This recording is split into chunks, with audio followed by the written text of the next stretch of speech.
전례에 따라 법률가들이 갈 만한 자리들에 대해서만 배치를 했고 필요하면은 회의죠.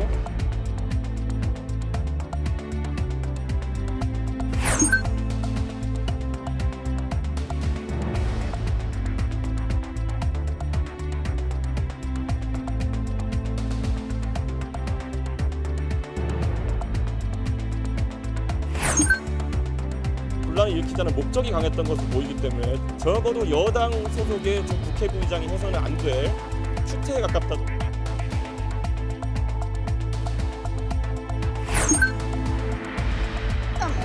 하는 폭발음이 건물이 흔들릴 정도로 폭발음이 확 났어요. 그럴 때는 막 비명 소리가 확 나가지고 이제 싸우는가 싶어 내다보니까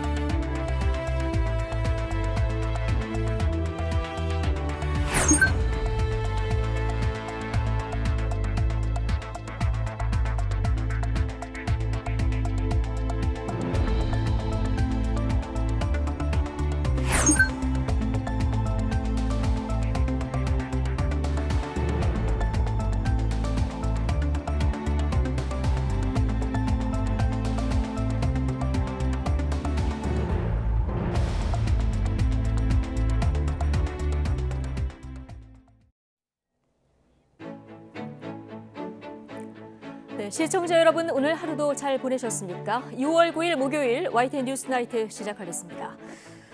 여당 소속 국회 부의장이 해서는 안 될 추태에 가깝다. 이준석 국민의힘 대표가 우크라이나에서 돌아오자마자 설전을 벌여왔던 정진석 의원에게 직격탄을 날렸습니다. 자자들까 하던 국민의힘 내홍 오히려 확전될 조짐입니다. 세계사적 의미가 있다고 추켜 세웠던 지지자들에게 이재명 의원이 문자 폭탄 자제를 당부했습니다. 내일 비대위 출범을 앞둔 민주당 속내도 잠시 뒤 나이트 포커스에서 짚어보겠습니다. 네, 오늘 첫 소식입니다. 검찰 편중 인사에 대한 비판이 이어지는 가운데 윤석열 대통령은 필요하면 검찰 출신을 또 쓰겠다면서 정면 돌파 의지를 보였습니다. 권성동 원내대표 등 여당의 목소리와는 사뭇 다른 기류인데 여러 가지 해석이 나오고 있습니다. 윤 대통령은 전례를 거론하며 이명박 전 대통령의 특별 사면 가능성도 내비쳤습니다. 첫 소식 박서정 기자가 보도하겠습니다. 검찰 편중 인사 지적에 이른바 민변 도배 발언으로 정면 반박한 윤석열 대통령. 이후 인선 논란이 더욱 불붙은 가운데 출근길에서 관련 질문이 다시 나오자 검찰 출신 기용이 필요하면 또 하겠다고 답했습니다. 다 법률가들이 가야 되는 그런 자리들, 과거 정권에서도 다 그 전례에 따라 법률가들이 갈 만한 자리들에 대해서만 배치를 했고 필요하면은 회의죠. 네. 검사 그만둔 지 20년이 다 된 정치인들까지 검사 출신이라는 건 어폐가 있지 않으냐고 반문하기도 했습니다. 전영세, 원희룡, 박민식 같이 벌써 검사 그만둔 지 20년이 다 되고 국회의원 3선, 4선하고 도지사까지 하신 분을 무슨 검사 출신이라고 얘기하는 거는 좀 어폐가 있지 않습니까? 그런데 국민의힘 권성동 원내대표는 이에 앞서 윤 대통령이 더 이상 검찰 출신 인사를 기용하지 않을 것이라고 말했다는 통화 내용을 소개했습니다. 앞으로는 더 이상 검사 출신을 기용하지 않겠다고 말씀하셨습니다. 더 이상 검사 출신을 쓸 자원이 있습니까? 그러니까 없다고 말씀하시더라고요. 여론 비판을 의식해 진화하려 한 것으로 보이는데 대통령 발언과는 상반돼 의문이 제기됐습니다. 이에 대해 대통령실 관계자는 법률가로서의 경험이나 판단이 유용한 자리에 쓰겠다는 뜻이라고 설명했고 권 원내대표 역시 맥락이 다르지 않다며 자신은 현재 상태를, 대통령은 미래에 일어날 일에 대해 말한 것이라고 수습에 나섰습니다. 하지만 결이 다른 얘기를 두고 여론에 민감한 당과 인사 원칙을 고수하려는 대통령 사이 온도차가 드러난 것 아니냐는 분석이 나옵니다. 한편으로는 대통령의 전날 발언에 비하면 수위를 다소 낮춘 것이란 시각도 있습니다. 대통령실 관계자는 YTN에 참모들도 공정거래위원장까지 검찰 출신이 되면 안 된다는 의견이 많다면서 대통령도 여론을 살피고 있다고 말해 추가 검찰 출신 인선은 없을 것임을 내비쳤습니다. 이와 함께 윤 대통령은 이명박 전 대통령 사면에 대한 질문에 전례에 비춰서도 20년 이상 수감 생활을 하게 하는 건 맞지 않는다고 말했습니다. 전날 출근길에서 지금은 언급할 때가 아니라고 선을 그었던 것에서 한 발 나아간 발언인데 대통령실은 대선 후보 때부터 사면 필요성을 언급했던 만큼 달라진 건 없다고 부연했습니다. YTN 박소정입니다. 네, 윤석열 대통령 내일로 취임 한 달을 맞는데요. 전임자들에게는 볼 수 없었던 파격적인 소통 행보가 가장 큰 특징입니다. 반면 검찰 출신 편중 논란에서 보듯 인사 문제는 뼈아픈 대목입니다. 조은지 기자가 보도하겠습니다. 청와대 대신 용산 집무실로 처음 출근하는 날, 윤석열 대통령의 도어 스태핑, 이른바 약식 회견이 막을 올렸습니다. 우리 정치 과정 자체가 국민 통합의 과정입니다. 나는 통합을 어떤 가치를 지향하면서 할 것이냐 얘기한 거니까 이래야죠. 지난 한 달 동안 12차례 윤 대통령은 민감한 현안에 단호하면서 직설적으로 목소리를 냈습니다. 사정은 그냥 사정기관이 알아서 하는 거고 대통령 비서실이 이런 사정의 컨트롤 타워 역할 안 하고 뭐 과거에 민변 출신들이 아주 뭐 도배를 하지 않았습니까? 일하는 방식도 파격, 넥타이를 벗은 참모들과 용산 같은 층에서 수시로 소통하고 집무실은 열린 공간으로 다양한 손님을 맡고 있습니다. 5.18 기념식 때 여당 의원들을 대거 이끌고 KTX 특별열차로 광주에 가 임을 위한 행진곡을 부른 장면도 틀을 깬 상징적인 모습입니다. 사상 최초 출퇴근하는 윤 대통령은 식사와 쇼핑, 청와대 관람까지 시민 사이에 자주 깜짝 등장하며 보폭을 넓히고 있습니다. 반면 인사 문제는 뼈아픈 대목입니다. 부실 검증 논란 속에 후보자들의 사퇴로 아직 내각이 완성되지 못했고 검찰 편중이란 비판은 현재 진행형입니다. 윤 대통령은 여성이 없다는 지적대 유연한 대처와는 달리 검찰 독식 지적에는 뜻을 굽히지 않고 있습니다. 우리 인사 원칙은 적재적소에 유능한 인물을 쓰는 원칙입니다. 지난 한 달 윤 대통령은 한미 정상회담에 코로나 손실보상 추경 등 굵직한 숙제를 무난하게 해냈지만 치솟는 물가와 북한의 도발, 인사 문제 등은 갈등의 불입니다. 한 달 됐다, 뭐 1년 됐다에 대한 특별한 소감 같은 거 없이 살아온 사람이고 열심히 해야죠. 지금 뭐 시급한 현안들이 뭐 한두 가지가 아닙니다. 윤 대통령은 초심 그대로 5년 임기 동안 첨예한 사안도 피하지 않고 소통할 거라고 각오를 내비쳤습니다. 국민 궁금증에 매일 대답하는 대통령으로 안착했다. 대통령실의 평가인데 취임 초 허니문 기간 반짝 보여주기에 그치지 않고 진정한 소통의 장, 나아가 국민 통합의 미랄이 될지 주목됩니다. YTN 조은지입니다. 네, 국회 법사위원장 자리를 둘러싼 갈등으로 여야의 원구성 협상이 지연되면서 사상 처음으로 청문회 없이 국세청장이 임명될 가능성이 커졌습니다. 장관 후보자들에 대한 인사청문회도 기약이 없는 상황인데 여야는 여전히 내탓 공방만 하고 있습니다. 이경국 기자입니다. 윤석열 대통령은 어제 국회에 김창기 국세청장 후보자에 대한 청문보고서 재송부를 요청했습니다. 지난달 국회에 인사청문 요청안을 보냈지만 여야의 국회 하반기 원구성 협상이 늦어지며 기한을 넘겼기 때문입니다. 재송부 시한은 내일. 하지만 여전히 원구성이 되지 않아 이를 맞추는 건 불가능합니다. 협상 당사자로서 국민 여러분께 송구하다는 말씀 먼저 드립니다. 각 당의 입장이 있고 하기 때문에 지금 당장 어떤 합의점을 찾기는 어려웠지만 윤석열 대통령은 시한이 넘어가면 국세청장을 바로 임명할 수 있습니다. 이럴 경우 사상 처음으로 국회 인사청문회를 거치지 않은 국세청장이 탄생하게 됩니다. 민주당은 윤 대통령이 애초부터 임명을 강행하려 한 거 아니냐며 강하게 반발했습니다. 국회의장도 없고 인사청문회를 실시할 기획재정위원회도 없는데 경과보고서 재송부를 요청하는 것은 애초부터 인사청문회를 실시하지 않으려는 의도가 아니면 그러면서 부적격으로 규정한 박순애 교육부 장관 후보자와 김승희 보건복지부 장관 후보자에 대한 청문회를 실시해야 한다고 압박했습니다. 원구성 협상에 앞서 국회의장을 선출해 인사청문 특위를 꾸리자는 겁니다. 민주당은 법에 따라 국회 인사청문회를 통해 철저하게 따져 묻도록 할 것입니다. 국민 검증 없는 장관 임명은 결코 있을 수 없습니다. 하지만 국민의힘은 21대 국회 후반기 법사위원장을 여당이 맡는 문제를 먼저 풀고 가야 한다는 입장을 고수하고 있습니다. 민주당의 법사위 장악과 혁신은 결코 양립할 수 없습니다.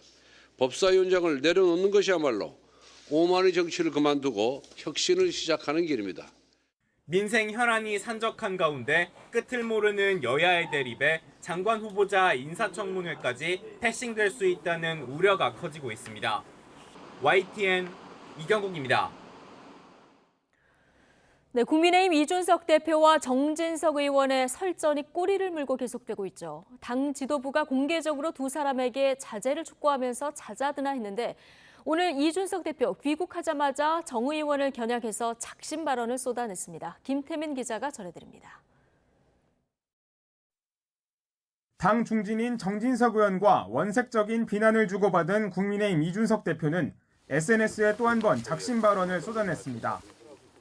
당대표가 된 뒤 1년 내내 자신을 흔들어 놓고 무슨 싸가지를 논하느냐고 직격한 겁니다. 이 대표와 가까운 당내 인사의 옹호 발언까지 공개적으로 터져나왔습니다. 명분이 부족한 충고는 충고가 아닌 당 지도부 흔들기로 보일 뿐입니다.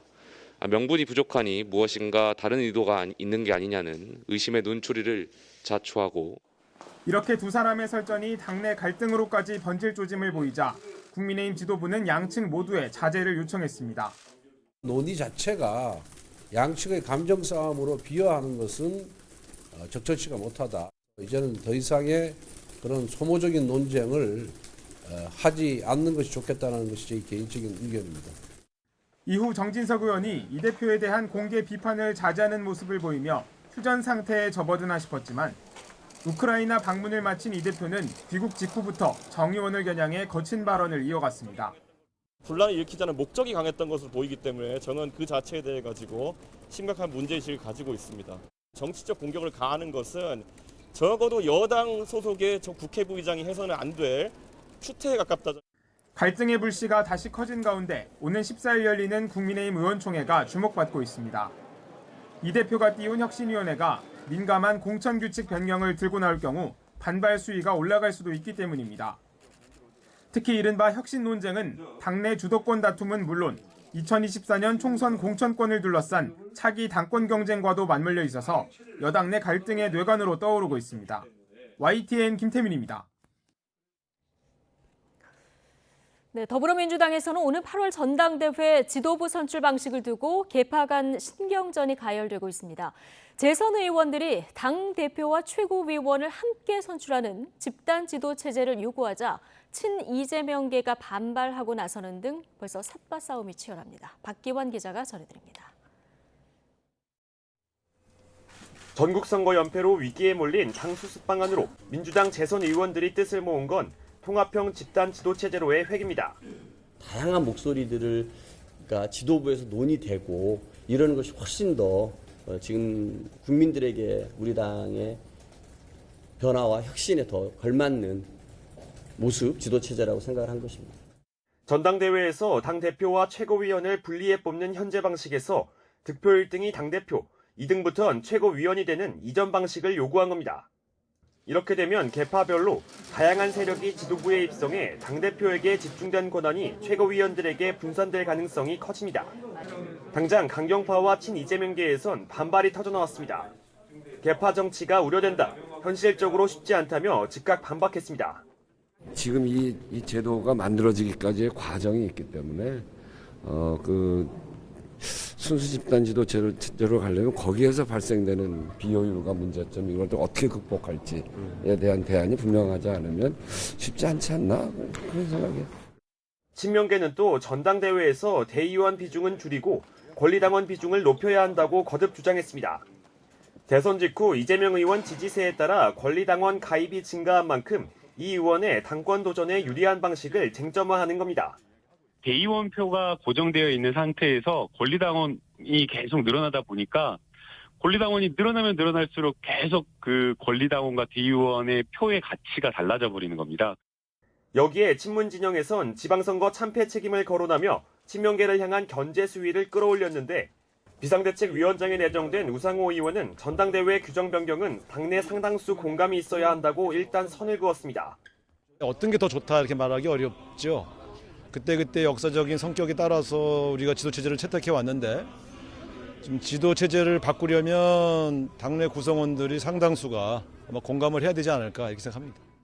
벌써부터 전당대회 룰을 놓고 개파 간 유불리에 따라 양보 없는 삿바 싸움이 펼쳐지면서 차기 당권을 둘러싼 신경전이 한층 가열될 전망입니다.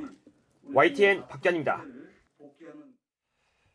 대구 범어동에서 불이 나 7명이 숨지고 50명이 다쳤습니다. 방화로 추정되는 불이 삽시간에 퍼지면서 사무실 한 곳에서 인명피해가 집중됐습니다. 이훈재 기자가 보도합니다. 건물 유리창이 산산조각 났습니다. 유리창 아래로는 긴 사다리도 놓였습니다. 건물에 불이 나면서 내부에 있던 사람을 구조하려고 설치한 겁니다.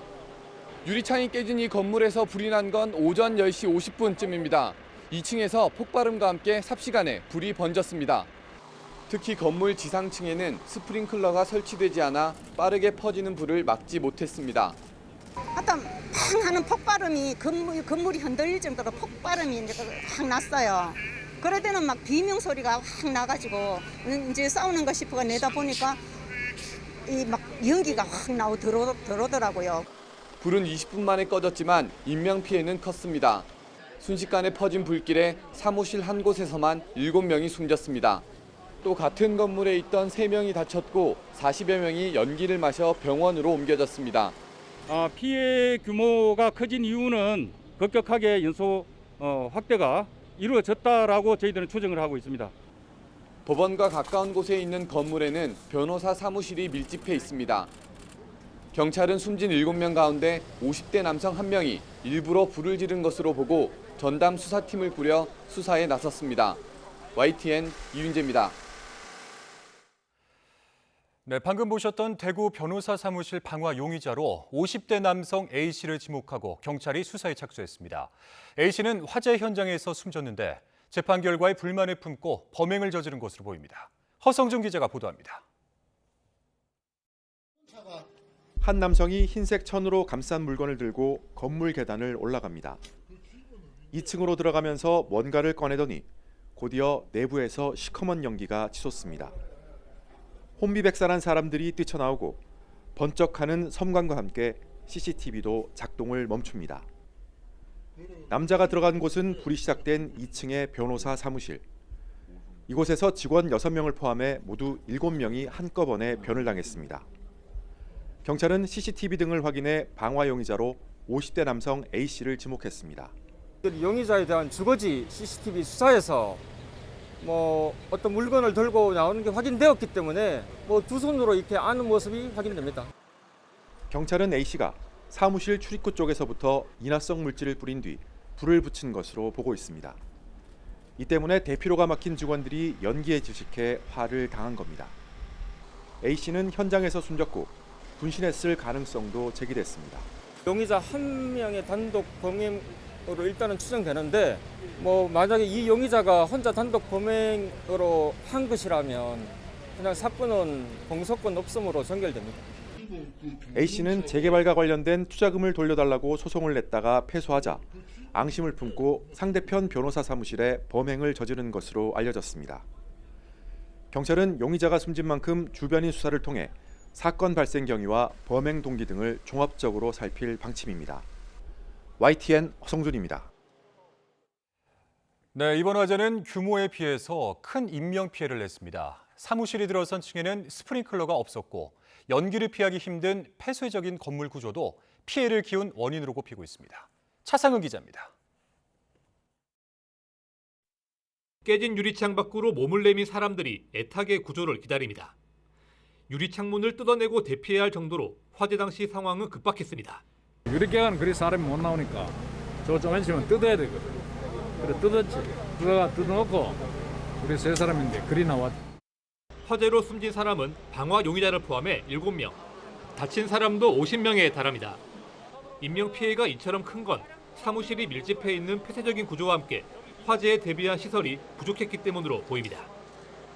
화재가 난 빌딩의 지하층에는 이처럼 스프링클러가 설치되어 있지만 사무실이 있는 지상층에는 설치되지 않았습니다. 건물의 사용 승인이 난 지난 1995년에는 설치하지 않아도 문제가 없었습니다. 순식간에 퍼져나가 연기도 인명피해를 키웠습니다. 밖이나 옥상으로 대피할 수 있는 계단실이 연기로 가득 차버려 화재 초기에 빠져나오지 못한 사무실 입주자 수십 명이 고스란히 마셔야 했습니다. 구상 마스크를 끼고 있었거든요. 네. 근데 한 번 탁 마시니까 숨이 탁 찰 정도 되더라고요. 이거 마스크 끼는데도. 일부는 바깥으로 나가는 걸 포기하고 사무실 문을 닫고 있다가 출동한 소방관이 건네준 방독면을 쓰고 나서야 탈출할 수 있었습니다. 전문가들은 화재 상황을 주변에 신속히 알리는 게 중요하다고 강조합니다. 이번처럼 연기가 빠른 속도로 퍼지면 대피할 수 있는 골든타임이 그만큼 줄어들기 때문입니다.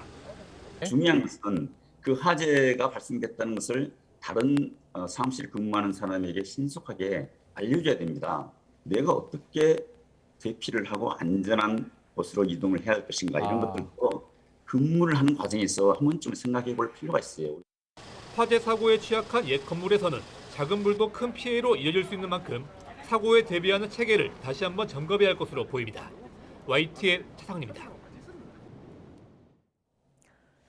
네, 오늘 새벽 우크라이나 국경을 넘은 YTN 취재진이 수도 키이우에 도착했습니다. 한국 취재진이 키이우에 직접 들어가서 취재하게 된 건 전쟁 발생 100여일 만인데요. 키이우는 지금 어떤 모습인지 우크라이나 현지 연결해서 직접 살펴보겠습니다. 자, 신준명 기자.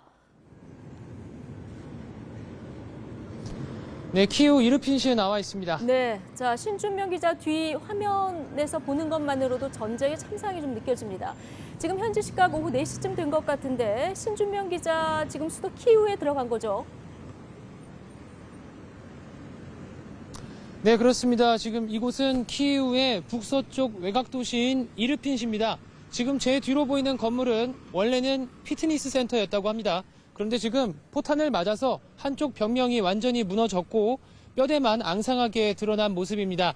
지금 내부에서는 건물 잔해를 정리하는 작업이 진행되고 있습니다. 지금 건물 우측을 보시면요, 10층짜리 아파트가 보이는데 한쪽 벽면이 지금 시커멓게 그을린 모습입니다. 창틀은 1층부터 10층까지 성한 게 하나도 없을 정도로 모두 다 깨져버린 모습이고요. 포탄에 맞은 벽이 시커멓게 그을렸는데 그 안에서는 사람들이 살고 있는 것으로 보입니다. 창문을 비닐로 덮어서 지금 바람을 막고 있는 모습이고요. 지금 이 주변에 있는 2층짜리 약국부터 단독주택, 10층 아파트까지 성한 건물이 하나도 없습니다.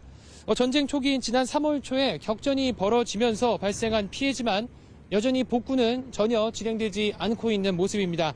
러시아군은 당시 수도 키이우를 북쪽과 서쪽, 동쪽에서 포위하는 수도 포위 작전을 벌였습니다. 당시 이르핀은 북서쪽에서 들이치는 러시아군을 막는 최전선이었습니다.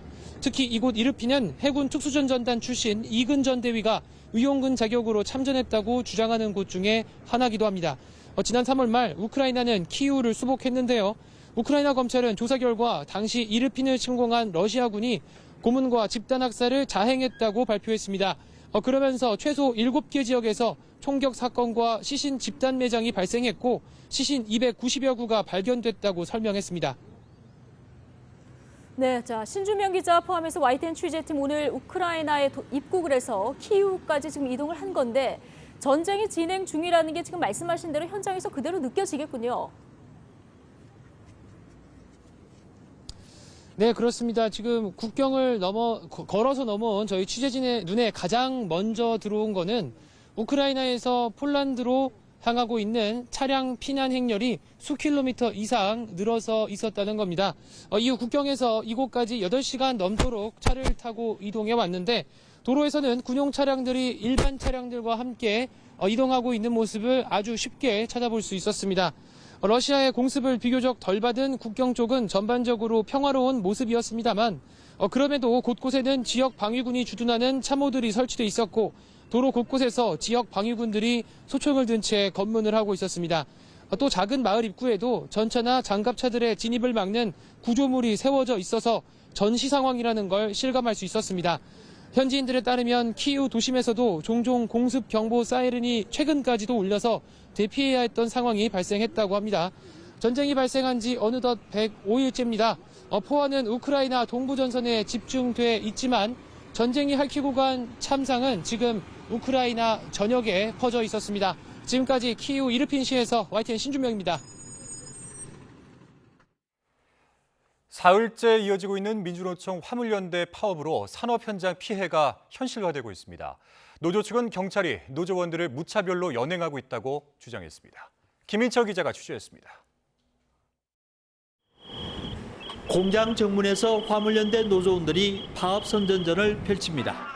지침에 따라 화물연대 소속 노조원의 운행 거부로 부품 공급이 중단되면서 생산 차질이 빚어졌습니다. 기아자동차는 직원이 직접 운전해 신차를 다른 차고지로 옮기는 임시 방편을 찾았습니다. 심각한 피해는 시멘트와 철강.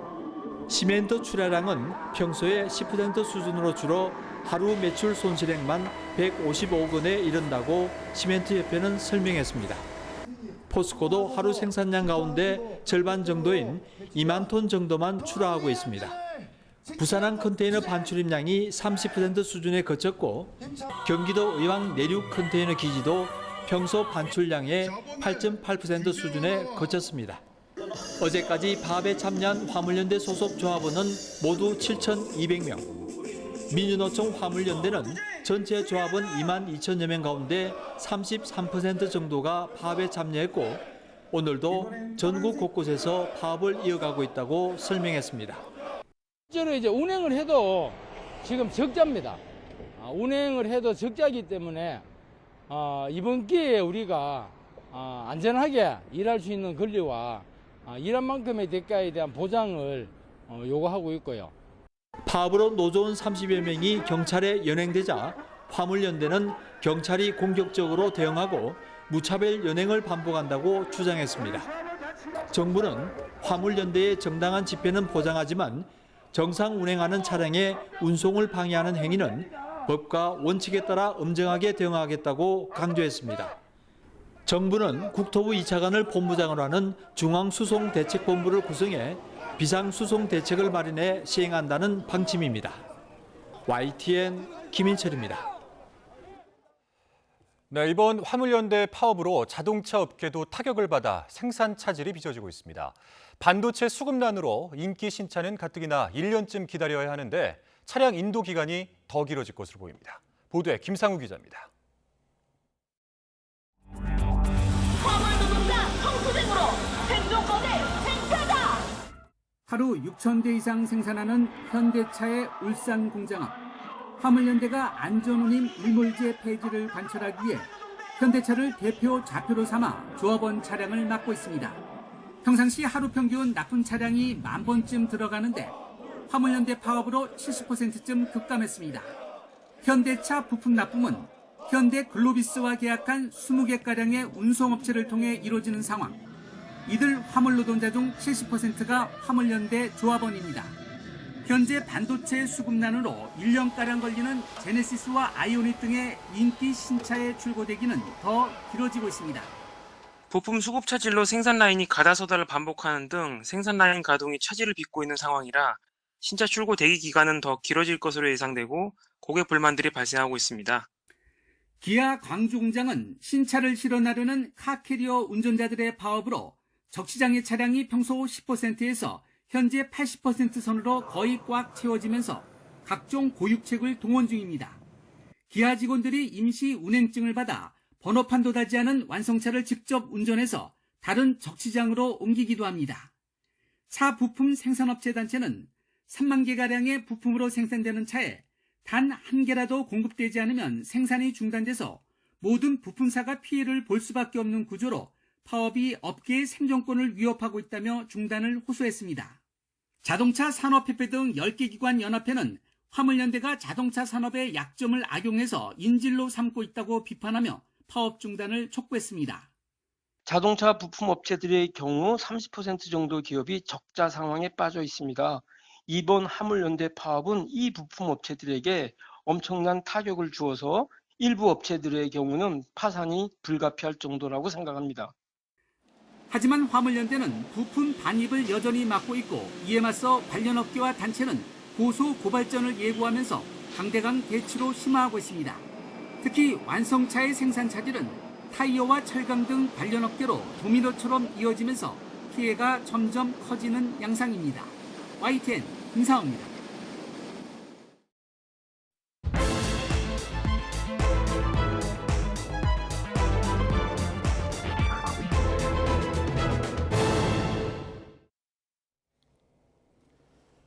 네, 우크라이나 방문을 마치고 귀국한 이준석 대표가 정진석 의원을 향해서 강도 높은 비판을 쏟아냈습니다.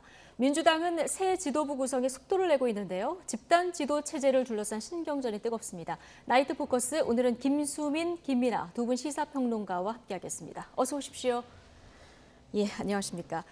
잦아드나 했던 국민의힘 내홍이 다시 확전 조짐입니다. 이준석 대표 오늘 우크라이나에서 돌아오자마자 정진석 의원을 향해서 작심한 듯 발언을 쏟아냈습니다. 먼저 듣고 오시겠습니다. 어떻게든 분란을 일으키자는 목적이 강했던 것으로 보이기 때문에 저는 그 자체에 대해 가지고 심각한 문제의식을 가지고 있습니다. 이런 식으로 정치적 공격을 가하는 것은 적어도 여당 소속의 저 국회부의장이 해서는 안 될 추태에 가깝다 저는 이런 생각을 합니다. 또 언론에서 이것을 당권 싸움으로 절대 치부하지 않았으면 좋겠습니다. 정진석 부의장은 당권 주자가 아닙니다. 네, 자 국회 부의장이 해서는 안 될 추태다. 정진석 부의장은 당권 주자가 아니다. 좀 표정도 보셨고 발언 표정, 말투, 발언의 수위 다 들으셨는데 김수민 평론가도 오늘 이 발언 다 들으셨습니까? 네. 예. 공항에 어떤 모습으로 들어올지도 좀 모습도 궁금했었고 네. 발언에 아무래도 여러 사람들이 촉각을 곤두세우고 들었을 것 같은데요. 사실 이제 정진석 부의장 같은 경우는 방송 인터뷰를 통해서 조금은 누그러진 태도를 보였습니다. 근데 이준석 대표는 좀 시차도 있는 것 같고 또 그동안에 본인이 우크라이나 행보를 하는 동안에 공격을 당했다라고 생각했기 때문인지 조금은 더 격양된 모습을 보인 게 아닌가 싶고요. 좀 워딩들이 조금은 넘친다 싶은 것들이 나오고 있는 것 같습니다. 당권 주자가 아니다. 정진석 부의장은 당권 주자가 아니기 때문에 이건 당권 다툼이 아니다라고 표현했는데 사실 정치인이 다음 당권에 도전할지 안 할지는 굉장히 미지수인 상황인데 아니다라고 못 박아서 공격한 것은 좀 지나친 것이 아니었나 그렇게 보여지고요. 또 당권 주자가 아닐지라도 당원들이라면 또 당권 다툼을 할 수 있는 것이죠. 그런 부분들을 조금 넘어서 가지고 어쨌든 좀 쌓여 있는 것들이 표출된 것이 아닌가 그렇게 보여집니다. 예. 유튜브에서나 할 법한 이야기를 국회 부의장이 했다. 악의가 있거나 굉장히 정보에 어두운 상황이다. 이런 얘기도 오늘 했거든요. 자, 이준석 대표가 이렇게까지 화난 이유는 어디에 있을까요? 일단 이제 정진석 의원하고의 나름대로의 악연이 있다고 여기는 측면이 있는 것 같습니다. 그래서 대선 때부터 사실은 이 정진석 의원이 얘기하는 이제 어떤 지역을 기반으로 한 어떤 조직 전략, 그것의 선거 전략 이런 것들이 이제 맞지 않다라고 반박도 하고 이랬기 때문에 거기서 쌓여온 것이 있는데 지금 말씀하신 유튜브에서는 나올 얘기다라는 것은 이것도 나름의 맥락은 있어요. 뭐냐면 이준석 대표가 이제 우크라이나로 출국할 것이다라는 얘기를 경기도지사 선거에 이제 출마를 했던 강영석 씨가 주장을 했던 거잖아요. 이게 일종의 윤리위에서 본인의 어떤 여러 가지 의혹이 다뤄질 것을 예상을 하고 출국을 하는 것이니 출국 금지시켜라. 이렇게 주장을 했는데. 강용석. 그렇죠. 예. 그런 주장을 했었는데 이 정진석 의원이 그런 얘기를 직접적으로 인용하진 않았습니다. 다만 우크라이나로 출국하는 것은 자기 정치 아니냐. 지금 이 선거가 끝났으면 어떻게 하면은 윤석열 정권을 잘 뒷받침해서 좀 좋은 모습 보여줄까를 고민하는 게 먼저인데 당대표 왜 우크라이나 나갔느냐 외교부도 여러모로 곤혹스러워하더라 이런 얘기를 올렸으니까 이게 이 대중들이 보기에는 하나의 맥락처럼 보이는 측면이 있단 말이죠. 그러다 보니까 이제 그거를 활용해서 그런 논란을 활용해서 나를 흔들려고 했다. 근데 그거 이제 바람직하지 않다 이렇게 반응하는 거거든요. 그래서 그 점에 이 여러 가지 맥락 속에서 결국 24일 윤리위까지 가는 과정이 이준석 대표 입장에서는 상당한 지금 위협이 되는 상황이기 때문에 그래서 강하게 반발한 것 같고 여기에 더해서 일단 이준석 대표는 정진석 의원의 최근까지의 어떤 행보, 발언 그리고 태도가 또 이게 이른바 이제 친윤이라고 하는 과거엔 윤핵관 이렇게도 불렸습니다만 이 친윤 일반의 어떤 의지가 실려 있다든지 또 이 실질적으로 대결 구도가 지금 막 이제 형성됐다든지 이런 건 또 아니다라고 보는 것 같아요. 왜냐하면 정진석 의원에 대해서 방금도 들으셨지만 당권 주자가 아니다라고 얘기를 했고 그다음에 우크라이나에 출국하는 문제는 정부하고도 협의가 필요하고 정권 차원에서도 어느 정도 상황을 공유해야지 가능한 것인데 그런 걸 몰랐다고 하면 정부가 어두운 분 아니냐 이렇게도 얘기를 하고 있는 거 아니겠습니까? 즉 권력의 핵심부로부터 좀 떨어져 있는 사람 아니냐라고 지금 이 일종의 낙인을 찍어버린 거거든요. 근데 그렇다고 한다는 것은 아직은 이제 정진석 의원이 전면에 나서는 게 바로 이제 이준석 대표 입장에서는 본 게임은 아니다. 예. 이런 인식을 갖고 있다는 걸 드러냈지만 적어도 이게 일종의 예선전 정도는 된다는 점에서 정치적인 위협 이런 것들은 느낄 수밖에 없는 처지고 그런 상황에서 저런 발언들이 나왔다라고 좀 이해가 됩니다. 네. 자, 민생이 최우선이다. 앞서 말씀하신 대로 정진석 의원 일단 자제하는 분위기였고요. 그 지도부도 좀 말리는 이런 상황 아니었겠습니까? 그런 상황에서 오늘 이준석 대표가 돌아오자마자 이렇게 직격의 발언을 날린 건데 내일 지도부 회의가 좀 일촉즉발일 것 같습니다. 네, 일단 정진석 의원 입장에서는 그래도 자제를 할 가능성이 조금은 높아 보입니다. 왜냐하면 바로 뭔가 반격에 나서지는 않을 것 같다. 예, 이건 뭐 조금 있으면 드러나는 부분이기 때문에 쉽게 예단을 할 수 없겠지만 일단은 좀 톤을 낮추는 그런 모습을 스스로 보여줬었고 사실 예. 이 싸움 자체가 다선 중진 의원 대 젊은 당대표 간의 대결이기 때문에 다선 중진 의원으로서 좀 더 아량을 갖고 있어야 된다, 포용력이 있어야 된다 이런 지적들이 나올 수밖에 없거든요. 그런 네. 것들을 감안했을 때는 더 이상 싸움에 크게 휘말려 드는 것이 정진석 부의장에게도 도움이 되지 않는다. 본인도 그렇게 충분히 판단을 할 것 같습니다. 그리고 예. 앞으로 이제 혁신이라든지 이 당의 운영을 둘러싸고 논쟁들은 계속 될 수 있기 때문에 일단은 쉬어가는 그런 것들도 충분히 생각을 해볼 수 있고 지금 당내 분위기도 이 싸움에 적극적으로 뛰어든다거나 하는 의원들이나 인사들이 많지 않거든요. 지방선거 끝나고 나서 쉬고 싶다라는 말까지도 직설적으로 나오고 있는 게 국민의힘 내부의 상황이기 때문에 그런 것들을 좀 사정을 살폈을 때는 정진석 부의장이 좀 자제를 하는 쪽으로 가지 않을까 그렇게 보여집니다. 오늘 이준석 대표 발언만 보면 확전을 각오한 이런 발언인 것 같은데 지금 예상은 정진석 의원이 좀 자제할 것 같다 이렇게 예상을 하셨거든요. 내일 그 회의에서 어떤 발언들이 어느 수위로 나올까요? 일단 이준석 대표는 어느 정도는 계속 이제 오늘의 태도와 비슷한 어떤 이 뭐랄까요 스탠스는 유지를 하겠지만 좀 볼륨 자체는 좀 줄이지 않을까 생각이 됩니다. 네. 어쨌든 공식적으로 어쨌든 당무에 이제 복귀를 하는 것이고 그런 차원에서 이 갈등을 계속 가져갈 필요까지는 없는 거거든요. 일단 정진석 의원 발 공세는 어느 정도 마무리될 수밖에 없는 것이기 때문에 이 부분과 관련돼서는 좀 나름대로는 뭐 멈추진 않겠지만 이준석 대표도 나름대로는 정리하는 이제 그림으로 가지 않을까 싶은데 정진석 의원이 왜냐하면 지금도 이제 지금 말씀하셨듯이 직접적으로 또 반박을 하거나 이럴 수가 없는 상황이기도 해요. 왜냐하면 당내외에 이 여론이라든가 이런 것들이 이준석 대표는 뭔가 이렇게 건드리고 찌르고 이렇게 좀 때리면 저렇게 반응하는 거 이제 익숙해졌거든요. 당내외에 이제 지지자들도 그렇고 의원들도 그렇고, 그러니까 이준석 대표가 저렇게 하는 거에 대해서는 다들 큰 충격을 받거나 그렇지 않는 상황인데 그렇게 되면은 사실 정진석 의원이 지금 김수인 평론가 말씀하신 것처럼 다선 의원이기도 하고 나이 차도 많이 나는데 왜 저 이준석 대표가 저렇게 하는 거에 대해서 하나하나 왜 저렇게 반론을 하고 있을까? 그런 이제 인식과 시선이 있을 수밖에 없는 거지 않습니까? 그렇기 때문에 정진석 의원은 빨리 여기서 이제 벗어나는 게 이제 답이다라고 생각을 할 거기 때문에 이 문제는 그래서 두 사람 사이의 어떤 확전은 좀 가능성이 이제 좀 적어 보이는데 문제는 이 두 사람 사이의 어떤 그 갈등 구조는 그렇지만 이준석 대표와 그다음에 소위 말하는 이제 이준석 대표 표현으로는 윤핵관이라고 불리는 지금의 친윤 그룹들 간의 갈등이라는 거는 이제 막 시작된 것에 불과하고 뭐 시작은 뭐 이미 옛날부터 된 것이지만 지금 국면에서는 이제 막 시작된 것이고 앞으로도 이제 이어질 것이라는 점에서 이준석 대표의 이런 이제 좀 뭐랄까요 여러 가지 이제 격앙된 모습이나 이런 것들은 앞으로도 우리가 좀 봐야 될 것 같습니다. 당장 확전이 될 것 같지는 않지만 이준석 대표와 윤핵관 사이의 어떤 뿌리 깊은 갈등, 이 불씨는 남아 있을 것 같다 이렇게 지금 평가를 해주셨는데.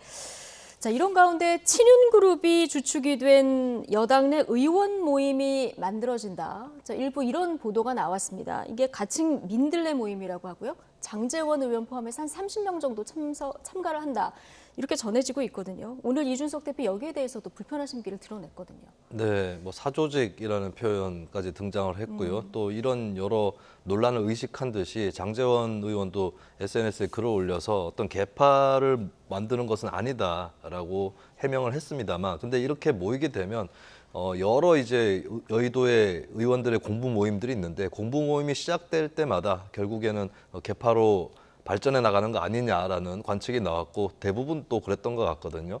그렇기 때문에 이 부분도 이제 장제원 의원도 사실 누그러뜨리려고 올린 글이긴 하지만 결국에는 이게 개파로 이어져도 상관없다는 말이냐라고 하는 그런 비판을 또 받을 수 있는 거겠죠. 네. 그런 의미에서는 이제 친윤의 조직화라고 하는 그것은 좀 부정할 수 없을 정도로 객관적으로 그런 방향으로 흘러가지 않을까 그렇게 보여집니다.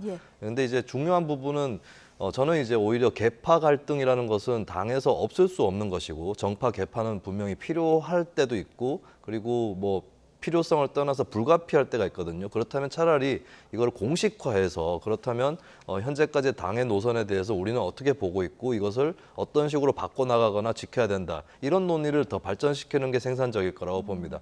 굳이 우리는 공부 모임에 불과해요라고 얘기하는 것보다는 그렇다면 공부를 하면 무슨 주제로 공부를 하는 것인지 분명하게 밝혀야 되는 것이고 나아가서 이제 당을 어떤 방향으로 움직일 것인지 이런 것들을 명확하게 제시할 필요가 있겠고 또 이런 모임에 대해서 조직화에 대해서 비판하는 쪽도 이런 조직화를 하면 안 된다라고 얘기할 것이 아니라 본인들은 본인들 나름대로의 대안적으로 생각하는 그 방향으로 조직화를 해서 조직과 조직이 공식적으로 드러나서 서로 경쟁하는 이런 구도로 나가는 것이 바람직하지 않을까 그렇게 보입니다. 예. 자, 김민하 평론가님, 근데 이름이 민들레 이렇게 알려지고 있는데 왜 민들레입니까? 그 민들레 하면은 뭐 꽃 이름이니까 굉장히 낭만적인 데가 있죠. 그래서 민들레라는 이름에서 연상할 수 있는 뭐 그런 좋은 의미가 있지 않았을까 이렇게 생각을 했는데 민심 들어볼래의 약자이다 이렇게 지금 설명을 하고 있습니다. 네. 그런데 이게 장명이 제가 볼 때는 좀 뭐랄까요, 좀 급조한 듯한 그런 느낌도 들고 굳이 이것을 뭐 줄여서 민들레라고 하는 뭐 필요도 있는가라는 의문도 들고 그러니까 민심 들어볼래라는 게 누구에게 민심을 한번 들어보겠느냐라고 권유를 하는 것인지 아니면은 민심을 들어보겠다라고 뭐 이렇게 결의를 하는 것인지 이것도 좀 의문이고 그래서 이 모임의 목적이나 이런 것들을 이제 전반적으로 드러내는 이름 좀 아닌 것 같아요. 그래서 왜 민들레냐 또 상당히 이제 의문이긴 한데 근데 이게 김수인 평론가님 말씀하신 것처럼 어떤 공부 모임이라든가 뭐 어떤 노선, 어떤 당이 이런 방향으로 가야 된다랄지 정권이 이런 방향, 이런 정책을 이제 좀 선택해야 된다랄지 이런 성격의 모임이면은 뭐 민들레라고 하는 이름과의 연관성이나 이런 것들도 우리가 생각해 볼 수 있을 텐데 지금 이 모임을 왜 만들었느냐에 대해서 설명하는 내용을 보면 전혀 그런 얘기가 아니거든요. 그런 얘기가 아니고 민심을 뭐 정부에 전달하는 역할을 한다 뭐 이런 식으로 얘기를 하고 있습니다만 지금 이 모임에 참여하는 의원들, 주축이 되고 있는 의원들은 인수위 때부터 관계를 가져온 그런 의원들이 주축이 되고 있고 그리고 이 모임에서 뭐 민심을 전달한다는 게 민심을 이제 정권 핵심부에 전달을 하면 그런 모양새라고 한다면 이 정권 핵심부 또는 정부의 대답이 있겠죠. 그럼 그 대답을 통해서 아, 이 정부의 입장 그리고 정권의 입장은 이런 거로구나 라고 이 의원들이 공유를 하게 되는 거거든요. 그래서 지금 당내에서는 또 우려의 목소리도 나오는 것 같던데요. 그렇죠. 그래서 이거는 여의도 정치식으로 어떻게 해석할 수밖에 없냐면 지금 원래 이제 이렇게 정권을 잡은 쪽에서 여당의 이제 좀 주류의 위치를 가져가려고 하면은 당대표라든지 이런 공식적으로 어떤 당의 여러 가지 권한을 다 틀어진 사람이 이제 주류가 되는 것이고 그 주류가 이 정권하고 코드를 맞춰가면서 주류가 자연스럽게 형성이 되는 건데 지금 국민의힘이 그런 상황이 아니지 않습니까? 이준석 대표가 있는데 이준석 대표가 완전히 이제 윤석열 정권하고 완전히 뭐 이렇게 코드가 정확하게 맞아 떨어져서 정말 이렇게 움직일 수 있는 그런 사람은 아니다 보니까 지금 인위적으로 당내 주류를 이런 방식으로 민들레라는 모임을 통해서 형성하는 것으로 비춰지고 있는 거거든요. 그러면 이 모임의 결론은 뭐냐면 뭐 총선이 앞으로 뭐 2년 정도 남았습니다만은 역대 정권에서 이 총선 앞두고 이 정권의 구미에 맞는 사람들로 공천을 쭉 이렇게 코드에 맞춰가지고 쭉 이제 미는 이런 상황까지 갈 수 있는 건데 그런 형식의 정치로 이게 좀 진화될 가능성도 상당히 있어 보인다라는 거고 그러면 이제 당내 이제 주류 비주류 간의 갈등을 넘어서서 어떤 줄 세우기 이런 논란으로부터도 자유롭지 않은 상황들이 계속 일어날 것이기 때문에 이런 모임을 만든 의도와 여러 가지 이제 효과에 대해서는 상당히 의문이고 우려를 표할 수밖에 없는 상황인 거죠. 네, 정당 안에서의 갈등 즉 공천이 핵심인데요. 어쨌든 선거에서 연승을 한 국민의힘인데 지금 너무 빨리 예상치 못한 갈등이 지금 이렇게 불거져서 오히려 민주당 내용을 좀 덮어버리는 이런 상황이거든요. 이거 어떻게 풀어야 될까요? 네, 근데 이게 뭐 빨리 터졌다기보다는 조금 지연되었었던 것이 터졌다라고 보는 게 맞는 것 같습니다. 그럼 이미 선거 때문에 좀 묻어뒀던 겁니까? 오히려 그런 측면이 있죠. 이미 지난 대선 때 윤석열 대통령과 이준석 대표 간의 갈등이 극한까지 치달은 적이 있었기 때문에 물론 이제 당사자 2명, 주요 당사자 2명이야 이제 대선 승리를 통해서 어느 정도 그걸 봉합을 했다 치더라도 그때 그걸 지켜봤던 사람들이 있고 그중에 한 명이 사실 정진석 부의장인 것이죠. 그때부터 쌓여있던 응어리 이런 것들이 이제 좀 결국에 조금 뒤늦게 발휘된 것이다라고 볼 수 있기 때문에 어떻게 보면 그렇게 이르게 터져 나왔다라고 보기도 어려울 것 같습니다. 근데 여기서 이제 중요한 부분은 저는 지적을 하지 않을 수 없는 게 뭐 공천 룰 그리고 뭐 당의 구조 이런 것들이 백가쟁명식으로 혁신위를 통해서 혹은 최고위원이라든가 뭐 의총을 통해서 불거져 나오겠지만 근데 국민들이 봤을 때 좀 의미 있는 싸움이 일어나야 됩니다. 예를 들면 결국에는 이것이 이제 새누리당의 파국으로 좀 이어진 감도 있지만 과거에 박근혜 전 대통령하고 유승민 원내대표 간의 갈등 이런 것들을 놓고 보면은 그때는 이제 증세 없는 복지라든지 또 국회가 어떤 행정부의 시행령을 통제할 건지 말 건지 이런 정책적인 분야를 놓고 당내에서 갈등이 불거졌거든요. 예. 이런 갈등이 불거진다면 국민들도 관심을 가지고 어떤 것이 바람직한 정책인가 이런 거 생각해 볼 기회가 될 겁니다. 근데 그것이 아니라 그냥 공천 룰을 둘러싸고 뭐 당을 어떻게 구조를 만들고 개파한배를 어떻게 할 거냐 이런 식으로 굴러가게 되면 결국에 국민들은 정치인들끼리의 문제에 불과하다라고 등을 돌릴 것이거든요. 예. 근데 정치인이라면 특히나 개혁을 추구하는 정치인이라면 보다 많은 대중들을 등에 업고 정치를 해야 될 텐데 그렇다면 결국에 민생 의제를 포함해서 국민들을 논의회장으로 끌어들일 수 있는, 끌어올 수 있는 그 의제들을 세우는 예. 그런 논쟁을 해야 되고 그게 먼저고 그 다음에 그렇게 해서 국민들의 관심이 더 많이 모였을 때 당의 구조를 어떻게 만들고 공천 룰을 어떻게 가져갈 것인지 이것이 그 다음에 나와야 된다라고 하는 것을 뭐 이건 국민의힘에만 국한되는 얘기는 아닙니다. 모든 정당 관계자들께 좀 드리고 싶습니다. 예. 자, 친명, 친문, 개파 갈등을 겪고 있는 민주당 상황으로 좀 가보겠습니다.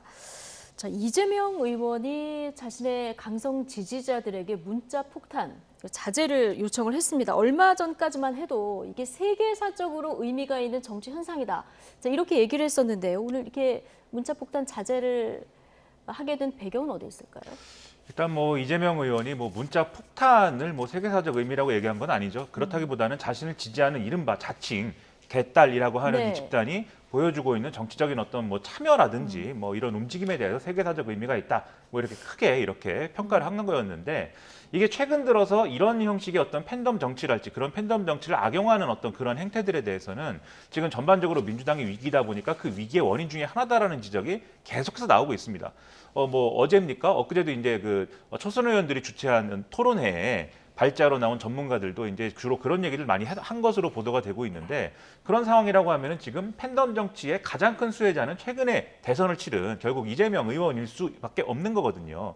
그런 부분에서 이것이 이제 바람직하지 않다라는 메시지를 누군가 이제 줘야 된다고 하면은 그걸 또 실천해야 될 책임이 또 있는 겁니다. 그래서 이런 문자 폭탄이라든지 이른바 이제 팬덤 정치의 나쁜 측면을 보여주는 행태에 대해서는 단호하게 나서가지고 그러지 말자 이렇게 얘기하는 책임을 나름대로는 지려고 했다 이렇게 볼 수가 있겠는데요. 네. 다만 이제 그런 비판이 있을 수 있을 것 같아요. 뭐 그동안은 뭐 했냐?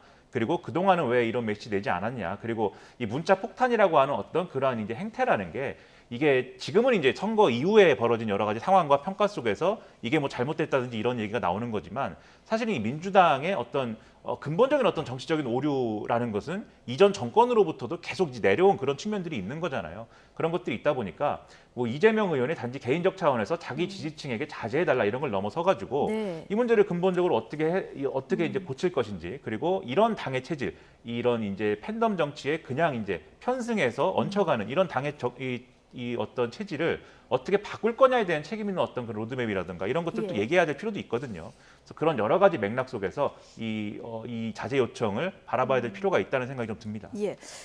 자, 대표적인 친문 의원이죠. 홍영표 의원의 지역 그 사무실에 홍영표 치매냐 이렇게 대자보를 붙인 지지자가 있었는데요. 직접 꽃다발을 들고 가서 오늘 사과를 했다 이런 소식도 지금 전해진 상황이거든요. 김남국 의원이 페북에 알렸는데 자, 팬덤 문화 좀 앞으로 변화가 있을까요? 이 현상 자체는 바람직한 현상이라고 보여집니다. 그리고 그 전엔 그랬던 적이 없긴 했지만 어쨌든 김남국 의원이 직접 나서서 이것에 대해서 유감을 표명했던 거 이런 것들은 높게 평가할 만한 일이라고 보거든요. 근데 이것이 과연 변화의 조짐일까라고 했을 때는 아직까지 많이 부족하다고 생각합니다. 지금까지 해왔던 것들을 보면 예를 들면 이제 민주당 팬덤의 문화가 어떤 것이냐. 예를 들면 국민의힘하고 전혀 상관이 없는 오히려 국민의힘하고 노선이 많이 다른 사람인데도 그 사람이 민주당을 비판하면 이 사람은 국민의힘이다 라고 낙인 찍기 하고 공격했던 거. 그리고 이제 심지어는 그게 계속해서 강화되다 보니까 같은 당의 당원인데도 마음에 들지 않으면 수박. 그러니까 겉은 민주당 푸른색인데 속은 붉은색 국민의힘이다. 이렇게 공격을 하거든요. 진짜 수박이라면 같이 당을 하면 안 되는 거죠. 근데 당 내에도 여러 가지 의견이 있을 수 있는데 그걸 공존하는 것, 이것을 지금까지 제대로 하지 않았다라고 하는 점에서는 요 몇 가지 사건만으로는 이제 변화의 조짐이 있기가 좀 어렵다는 판단을 하고, 사실은 이재명 의원도 그 팬덤 문화의 핵심이었습니다. 이재명 의원 본인이 작년에도 대장동 국감을 하는데 정의당 의원의 문제 제기에 대해서 국민의힘과 같은 소리다라고 얘기를 하고, 또 정의당 당적을 갖고 있는 모 논객에 대해서 보수 논객이다. 그러니까 본인을 반대하면 보수다, 국민의힘이다, 이렇게 얘기를 했던 것이 바로 이재명 의원 본인이었거든요. 그렇다면 팬덤에게 자제를 요청할 것이 아니라 본인부터 반성을 하고 내가 이 점을 잘못했다, 그것을 먼저 선언하는 게 선행돼야 될 것이라고 보여집니다. 뭐 홍영표 의원도 사과를 받아들이겠다 오늘 이렇게 입장을 밝힌 상황이라서 좀 도를 넘는 문자 폭탄 이런 것은 좀 자제돼야 될 이런 상황이고요. 자, 민주당 비대위 내일 공식 출범을 하게 되는데요. 지금 전당대회 룰을 둘러싸고 갈등이 커질 분위기입니다. 오늘 재선 의원들이 이런 주장을 했는데요. 현재는 전당대회에서 당대표, 최고위원 따로 뽑지 않습니까? 이것을 같이 뽑아서 1위가 당대표가 되고 2위부터 6위까지가 최고위원이 되게 이렇게 변경을 하자, 이런 주장을 했는데 지금 친 이재명계 반발이 굉장히 거센 상황이거든요. 왜 그런 겁니까? 뭐 단순하게 말씀드리면은 단일 지도 체제라고 하면은 대표가 되는 사람이 그만큼 이제 큰 권한을 갖는 것이고, 차점자는 이제 다 잃는 거지 않습니까? 대표 선거에서 떨어진 사람이기 때문에. 그래서 그런 이제 위험 부담을 안고 이제 이 2위를 할 수도 있는 후보가 출마를 해야 되는 그런 상황이 지금 단적으로 보여주는 이제 그림이 있다고 보는데요. 그만큼 이제 이재명 의원이 전당대회에 출마했을 경우에는 당대표가 될 가능성이 높다고 보는 거겠죠. 그리고 당대표가 되면은 그 대표로서의 권한을 좀 더 이제 확실하게 활용할 수 있는 그런 지도 체제가 좋다라고. 그러니까 당대표하고 최고위원을 따로 뽑아야 당대표 권한이 이제 집중이 되는 거고요. 그렇습니다. 네, 이렇게 좀 한꺼번에 뽑게 되면 좀 약간 집단 지도 체제처럼 된다는 거죠. 그러니까 한꺼번에 뽑은, 예를 들면 차점자가 이제 최고위원이 되는 거죠. 그럴 경우에는 이 당 대표가 강력한 권한을 뭐 이렇게 휘두른다기보다는 여럿이서 뭐 합의할 수 있는 그런 지도 체제가 아니냐라고 그래갖고 지금 집단 지도 체제다 이렇게 부르는데, 그런데 우리가 현실적으로 과거에 여러 정당들의 어떤 사례를 보면, 지금의 국민의힘도 그렇고 지금의 더불어민주당도 그렇습니다만 단일 지도 체제라고 불리는 이 체제도 해봤고 집단 지도 체제도 사실 해봤어요. 그랬는데 어떤 체제일 때는 뭐 당대표가 권한이 없고 어떤 체제에서는 뭐 당대표가 권한이 셌고 뭐 꼭 그런 건 또 아니었습니다. 그때 이제 정치적 국면마다 다른 상황들이 벌어졌고 거기에 따라서 당대표의 권한이라든가 이런 게 달랐는데, 여기서 제가 볼 때는 중요한 거는 차점자가 뭘 하느냐의 문제예요. 그래서 당대표 선거를 단일하게 이제 당대표 선거에 단일 명부로 뽑게 되면은 당대표에 떨어진 사람은 이제 지도부에 못 들어가는 거지 않습니까? 근데 집단 지도 체제라고 했을 경우에는 당대표가 따로 뽑는 게 아니라 1등한 사람이 이제 당대표가 되는 형식이 될 테니까, 그렇게 되면은 다소 당세에서 밀리는 그룹의 입장에서도 상당히 이 선거에서 조금 밀리더라도 지도체제의 지분을 상당히 많이 가져갈 수 있겠구나, 이런 기대를 해볼 수가 있는 길이 열리는 거거든요. 그래서 핵심적으로는 이게 계파 안배 구도가 좀 더 강해질 것이냐, 아니면 대표를 갖고 가는 어떤 그 주류의 그룹이 좀 더 이제 많은 권한을 갖고 갈 것이냐의 약간의 차이 정도인데, 이 약간의 차이 정도도 서로 양보하지 못할 만큼의 지금 목소리를 높이고 있는 그런 상황이 더불어민주당의 상황이다. 이걸 보여주는 이제 내용인 것이죠. 네, 그러니까 양쪽 다 지금 양보를 안 하고 있는 이런 상황이라는 말씀해 주셨는데, 친명계 반발이 심한 상황에서 집단 지도 체제 이거 실현 가능성이 있습니까? 몇 가지 좀 요건이 필요할 것 같은데요. 일단 친명계 스스로 결심을 할 가능성도 전혀 배제할 수는 없다고 봅니다. 그러니까 어차피 전당대회에서 본인들이 승리한다라고 하는 자신감이 어느 정도 있는 상황이라면은 사실 그 최고위원하고 대표를 통합으로 선출을 해도 최고위원 중에서도 우리 파가 조금 더 많을 수 있다라고까지도 생각을 할 수 있는 거거든요. 그리고 지금 뭐 조심스럽게 나오는 말이긴 하지만 민주당에 대해서 분당 얘기까지도 나오고 있는 그런 상황입니다. 그렇다면은 이재명 계에서 자신들이 주류가 되는 건 확실한데 그래도 당의 단합이 필요하다라고 전향적으로 판단이 된다면 집단 지도 체제에 대한 수용은 가능할 수도 있지 않을까, 그렇게 보여지고요. 그리고 현재로서는 아무래도 당의 어떤 여러 세력 관계에 중간에 가 있는 우상호 비대위의 입장이 중요할 겁니다. 우상호 비대위 쪽에서 집단 지도 체제를 수용하지 않는다면 그것은 현실화되기 대단히 어려울 텐데, 근데 비대위 쪽에서도 한번 긍정적으로 검토해 볼 만하다라는 입장이 나오고, 거기에 더해서 이제 친명계 쪽의 어떤 전향적 입장, 이런 것들이 더해진다면 집단 지도 체제에도 도입이 가능할 수도 있겠다고 판단이 드는데, 근데 제가 말씀드린 건 이제 요건이 그렇게 충족돼야 된다라는 그런 얘기였고, 그게 충족이 안 되면은 거꾸로 이제 굉장히 도입되기는 어려울 것이다라고 보는 것이죠. 어려워 보이긴 하는데요. 아, 요건들이요? 네. 내일 공식 출범하는 비대위가 어느 정도 역할을 할지 이거 좀 지켜보도록 하고요. 자, 이명박 전 대통령 사면 얘기를 좀 해보겠습니다. 지금 여권을 중심으로 이명박 전 대통령에 대한 사면 요구가 커지고 있는 이런 상황인데요. 윤석열 대통령 어제에 이어서 오늘 아침 출근길에도 의견을 밝혔습니다. 직접 듣고 오시죠. 그럼 뭐 20몇 년을 수감 생활을 하게 하는 건 안 맞지 않습니까? 과거의 전례에 비추어서라도. 네, 너무 오랫동안 수감 생활을 하는 건 맞지 않는다. 뭐 어제는 지금 언급할 문제가 아니다 이렇게 얘기를 했거든요. 오늘은 이제 사면할 것 같은 이런 발언을 했습니다. 그 입장이 하루 만에 달라진 겁니까? 아니면 이제 발언만 달라진 겁니까?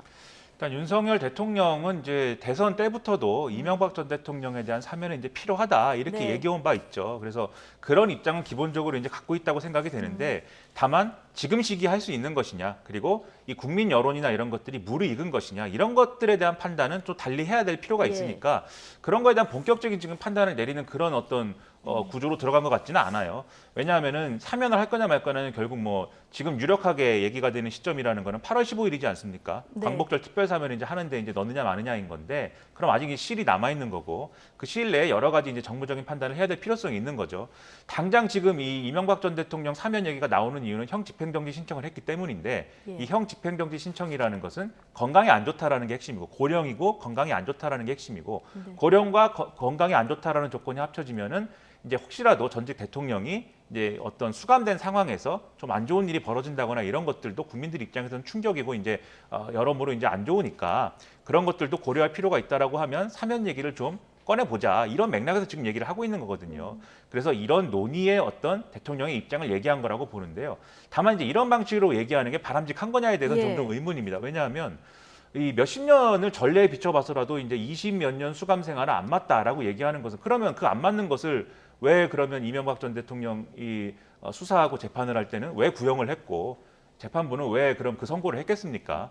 이게 맞다 안 맞다라는 문제라기보다는 국민 여론을 듣고 대통령이 사면권을 어떻게 행사할 거냐 이 문제로 설명을 해야 되거든요. 그래서 다소 이제 이런 발언은 특히 이제 법조인 출신이고 법에 이제 상당한 어떤 전문성을 갖고 있고 또 검찰총장 출신인 대통령의 발언이라고 이제 이 기준에 놓고 보면은 좀 여러모로 좀 우려되는 그런 발언의 내용이다라는 생각이 좀 듭니다. 예, 국민 여론이 무르익었느냐 아니냐 결과적으로 이게 가장 중요할 것 같다라는 얘기해 주셨는데요.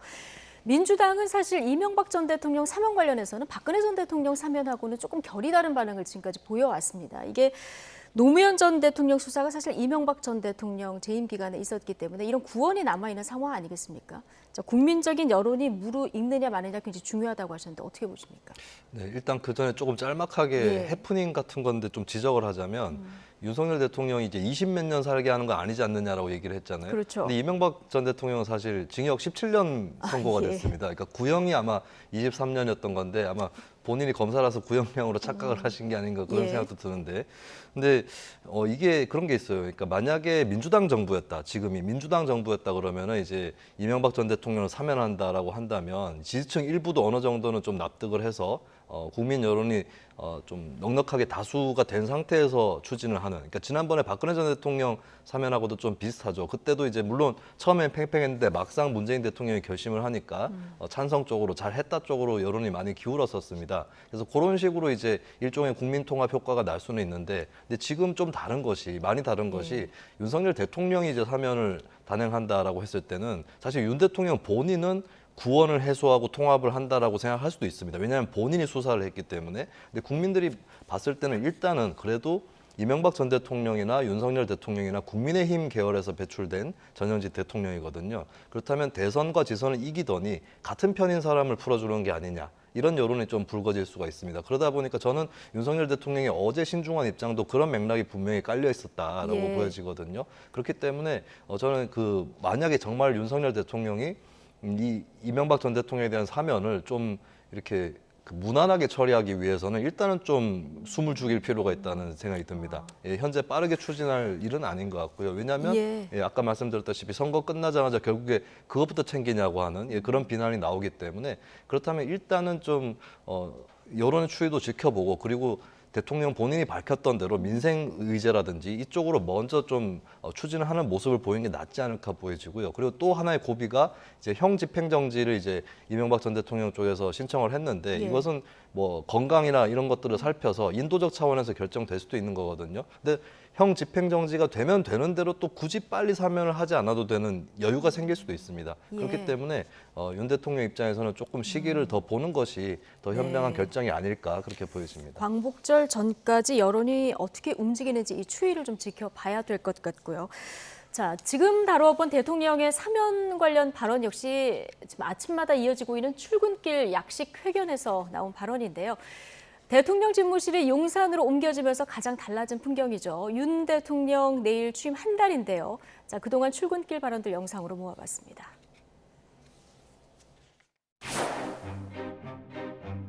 이래야죠. 정치적 승리를 입에 담을 상황이 아닙니다. 사정은 그냥 사정기관이 알아서 하는 거고 대통령 집무실도 시위가 허가되는 판이니까 민변 출신들이 아주 도배를 하지 않았습니까? 필요하면 또 해야죠.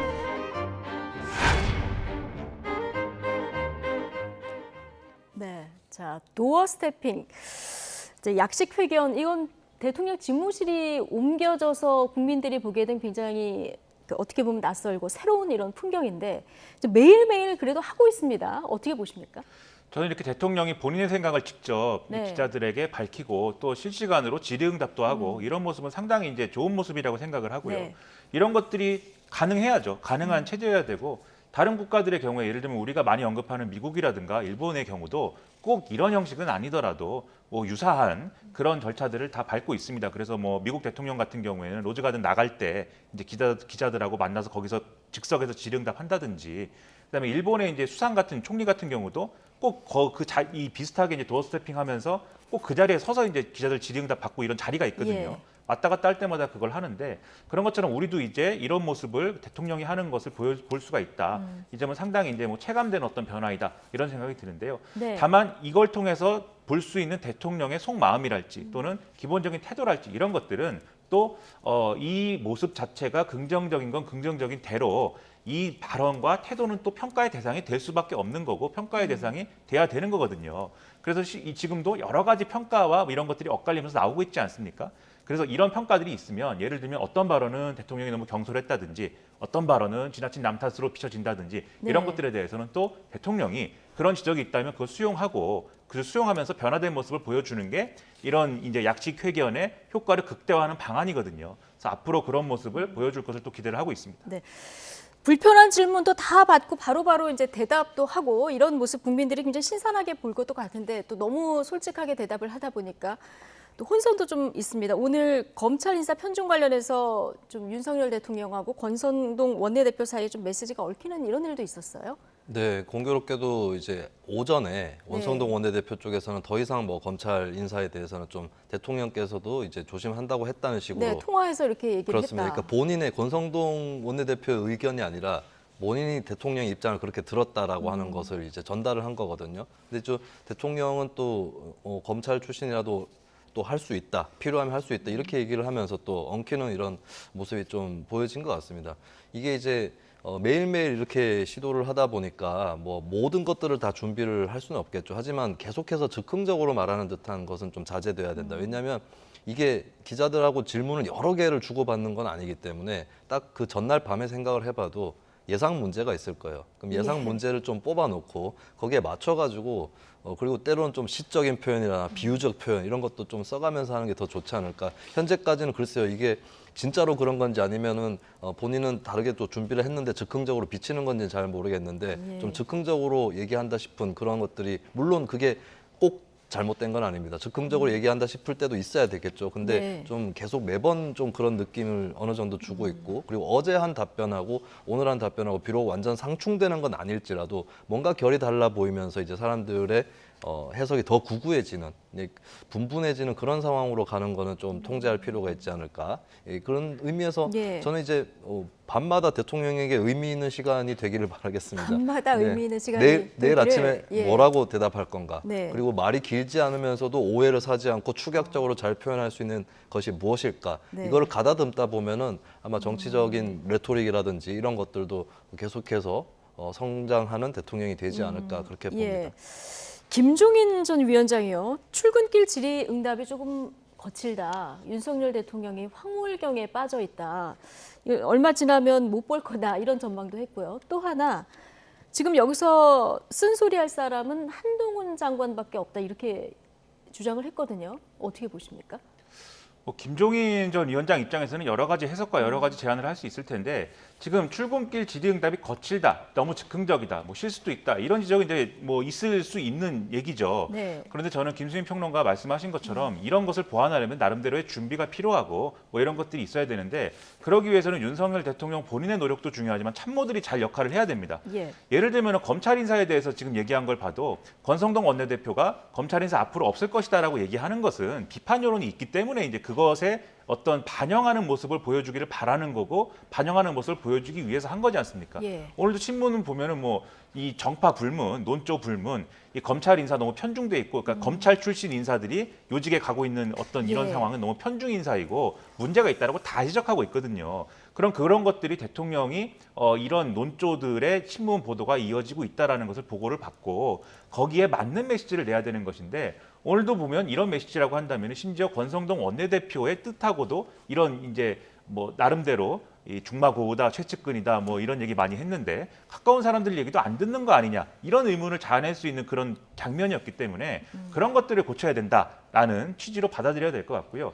그리고 이제 쓴소리 할 수 있는 사람이 한동훈 장관이다라는 거는 제가 볼 때는 김종인 위원장의 어떤 바람에 가까운 얘기인 것 같고 바람에 가까운 얘기다. 그렇습니다. 누군가 쓴소리를 할 수 있다면 그러니까 얘기 전체를 보면은 이런 얘기예요. 쓴소리하는 사람이 주변에 없는 것 같다. 그런데 누군가 쓴소리를 할 수 있다면 그것은 이제 한동훈 장관일 것이다. 왜냐하면 검사 시절에 위에서 뭐라고 하든지 자기가 수사하는 거에 대해서는 소신을 갖고 했기 때문에 그런 모습이 비춰지면은 국민들의 반응도 좋을 거야. 이렇게 이제 얘기를 한 건데 실제 근데 지금까지 한동훈 장관이 보여준 어떤 모습이라는 거는 윤석열 정권의 어떤 국정과제나 이런 것들을 차질 없이 이행하는 것에 앞장서고 있는 모습에 가깝지 뭔가 이건 아니다라고 하면서 쓴소리하는 모습들은 지금까지는 보여지지 않은 거거든요. 그래서 그런 모습을 앞으로 보여준다라고 하면은 한동훈의 정치가 본격적으로 시작이 되는 건데 그 시점이 당장은 오지 않을 것 같다 이런 일단 그런 우려가 좀 생깁니다. 그렇기 때문에 주변의 참모들이 제대로 잘 포자를 하는 것이 오히려 더 중요하다고 생각을 합니다. 저는 김종인 전 위원장이 한동훈 장관에 대해서 나름의 관심을 표현하는 거는 혹시 본인을 생각하고 있는 것이 아닌가. 젊은 날의 본인을. 왜냐하면 두 사람의 공통점이 나는 결코 백으로 출세한 게 아니다. 내가 능력자다라는 의식이 좀 강한 공통점이 있어요. 김종인 전 위원장하고 한동훈 장관이. 그러니까 김종인 전 위원장도 전두환, 노태우 전 대통령하고 같이 일을 했는데 나는 그때 직원 할 줄 알았다. 이런 것들을 좀 자랑 삼아서 여러 번 얘기를 하는 편이거든요. 그래서 좀 본인의 젊은 날을 혹시 떠올린 게 아닌가. 나의 젊은 시절을 떠올리는 이런 발언 같다. 그래서 그게 맞는 인식인지를 떠나서 본인한테는 그럴 수 있다는 거고 그리고 예전부터 보면 이제 김종인 전 위원장이 1970년대생들에 대해서 좀 애정을 갖고 있는 것 같아요. 60년대생들은 이제 대안이 아니다. 70년대생으로 리더가 넘어가야 된다라고 하는 그런 의식을 직접적으로도 피력을 했었기 때문에 아마 그런 차원도 깔려 있지 않나 싶습니다. 김종인 전 위원장 얘기 나온 김에 발언 한 대목을 더 볼까요? 한동훈 법무장관에 대해서 별의 순간을 언급했는데요. 이 얘기 짧게 듣고 오시죠.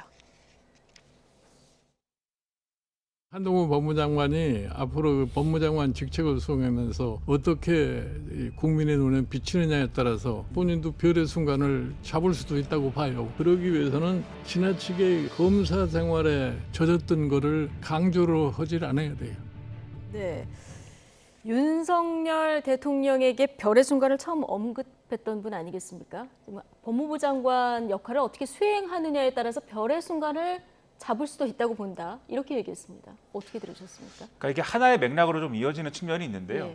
그러니까 김종인 전 위원장의 모습을 한동훈 장관의 모습에서 봤다라고 김수민 평론가님 설명해 주셨는데 백 없이 컸다라기보다는 사실 한동훈 장관의 제일 큰 백은 대통령이죠. 이렇게 따지면 가장 든든하고 가장 힘센 사람을 이제 뒤에 거느리고 있는 사람처럼 비춰지고 있기 때문에 이게 그렇기 때문에 검사 출신에서 이례적으로 이렇게 법무부 장관으로 급속 승진한 듯한 그런 모양새 갖춰진 거 아니겠습니까? 근데 그런 거라기보다는 제가 볼 때는 들이받는 거, 말 안 듣는 거, 상부에서 뭐라고 하든지 간에 자기 고집 부리는 거 이런 게 김종인 위원장하고 좀 비슷한 측면이 있다. 그래서 김종인 위원장이 바라는 어떤 리더십이기도 할 것이다. 이런 생각이 좀 드는데요. 근데 이걸 어떤 정치공학 그리고 선거의 어떤 그런 문법으로 해석을 해보자면 이게 결국은 윤석열 대통령 시대가 지금은 어쨌든 취임한 지 얼마 안 됐기 때문에 윤석열 대통령의 바람대로 모든 국정이 이제 돌아가고 움직이는 것처럼 보여도 이 집권 후반기로 가게 되면은 결국은 마찬가지로 어떤 정권 교체 여론이라든지 이런 바람이 불어올 수밖에 없습니다. 그러면 지금의 여당 소속이라든가 윤석열 내각에 포함된 대권 주자로 분류되는 사람들도 일정 정도는 거리를 둬야 되고 바른 말을 해야 되고 이런 결단의 순간이 와야 되거든요. 근데 그 시점에 한동훈 장관이 만약에 그 역할을 잘할 수도 있다라고 하면은 지금 김종인 위원장이 평가한 것처럼 별의 순간을 잡을 수도 있는 거 아니겠느냐. 뭐 이런 얘기가 성립이 되는 것이죠. 다만 그 순간이 지금 당장 평가하기에는 그 순간이 뭐 당장 내일 오는 것은 아니기 때문에 앞으로 어떤 일이 있을지 모르는 거 아니겠습니까? 그렇죠. 지켜봐야죠. 예, 알겠습니다. 자, 이런 가운데 한동훈 법무부 장관의 명예를 훼손한 혐의로 재판에 넘겨졌었던 유시민 전 노무현 재단 이사장 오늘 1심에서 벌금형을 선고받았거든요. 이번 판결의 의미 어떻게 보십니까?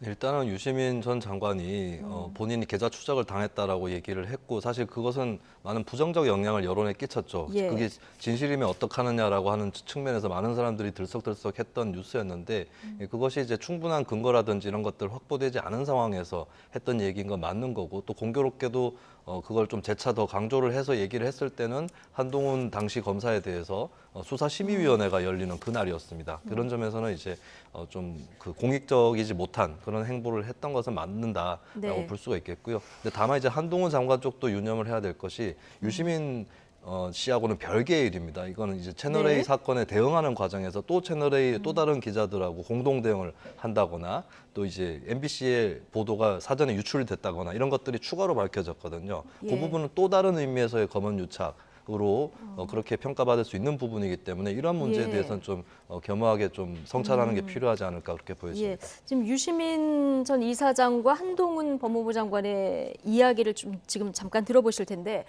자. 유 전 이사장은 판결 취지를 존중하겠다 이렇게 항소하겠다고 했는데요. 그런데 재판을 받으러 들어가기 전에는 기자들 질문에 이렇게 답했습니다. 한동훈 법무부 장관 이야기까지 같이 듣고 오시겠습니다. 한동훈 씨가 저한테 먼저 사과를 해야 돼요. 사람이 최소한의 도의가 있다면 이동재 기자의 비윤리적인 취재 행위에 대해서 강조하는 듯한 행동을 한 거에 대해서 저는 오늘 이 자리가 장관으로서 서 있는 자리이기 때문에 제 개인 소송의 문제는 말씀 안 드리는 것이 적절할 것 같습니다. 네, 자, 한동훈 장관이 이동재 기자의 비윤리적인 취재 행위를 방조하는 듯한 행동을 했기 때문에 나한테 사과를 해야 된다. 자, 이런 얘기를 했거든요. 재판을 받고 나오면서는 무수호지심 비인야 이거 맹자 구절이라고 하는데 뭐 비슷한 뜻입니까? 제가 뭐 한자 뭐 이런 것에 정통하지는 않습니다만은 언론의 보도를 통해서 이 구절의 이제 뜻을 찾아보면은 그런 얘기요. 수호지심이 없으면 사람이 아닌 것이다. 그런 얘기잖아요. 그러니까 잘못을 하고 스스로 이제 부끄러워하지 않으면 사람이라 할 수 없다. 뭐 이런 구절일 텐데. 그러니까 한동훈 장관도 양심에 지금 뭐 여러 가지로 가중이 되고 있는 것들이 있지 않겠느냐. 이런 거를 얘기를 하고 있는 건데요. 그런데 이 재판은 어쨌든 채널A 사건하고는 좀 별개의 문제이지 않습니까?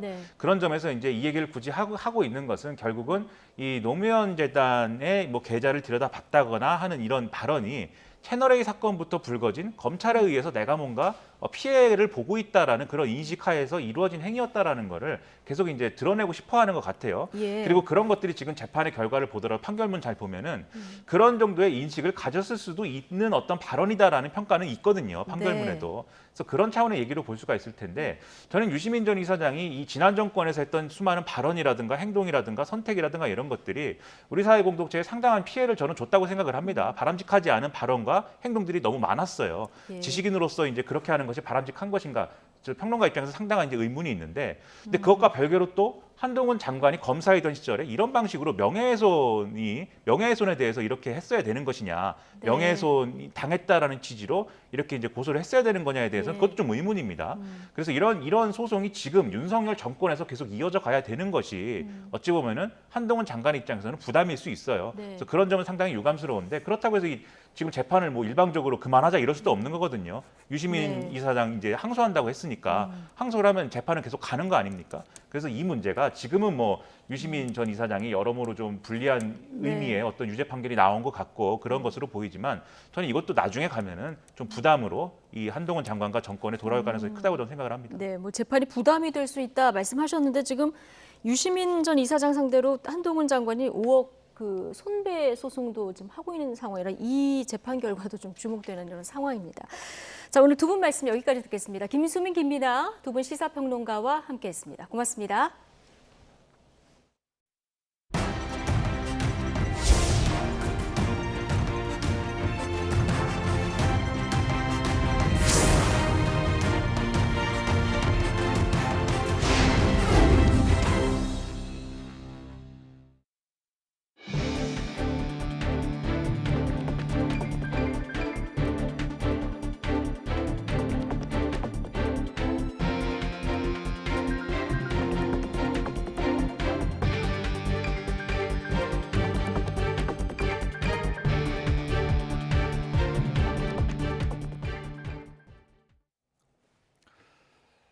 네, 이른바 산업부 블랙리스트 의혹을 수사하고 있는 검찰이 피의자 가운데 정점에 있는 백운규 전 산업부 장관을 전격 소환했습니다.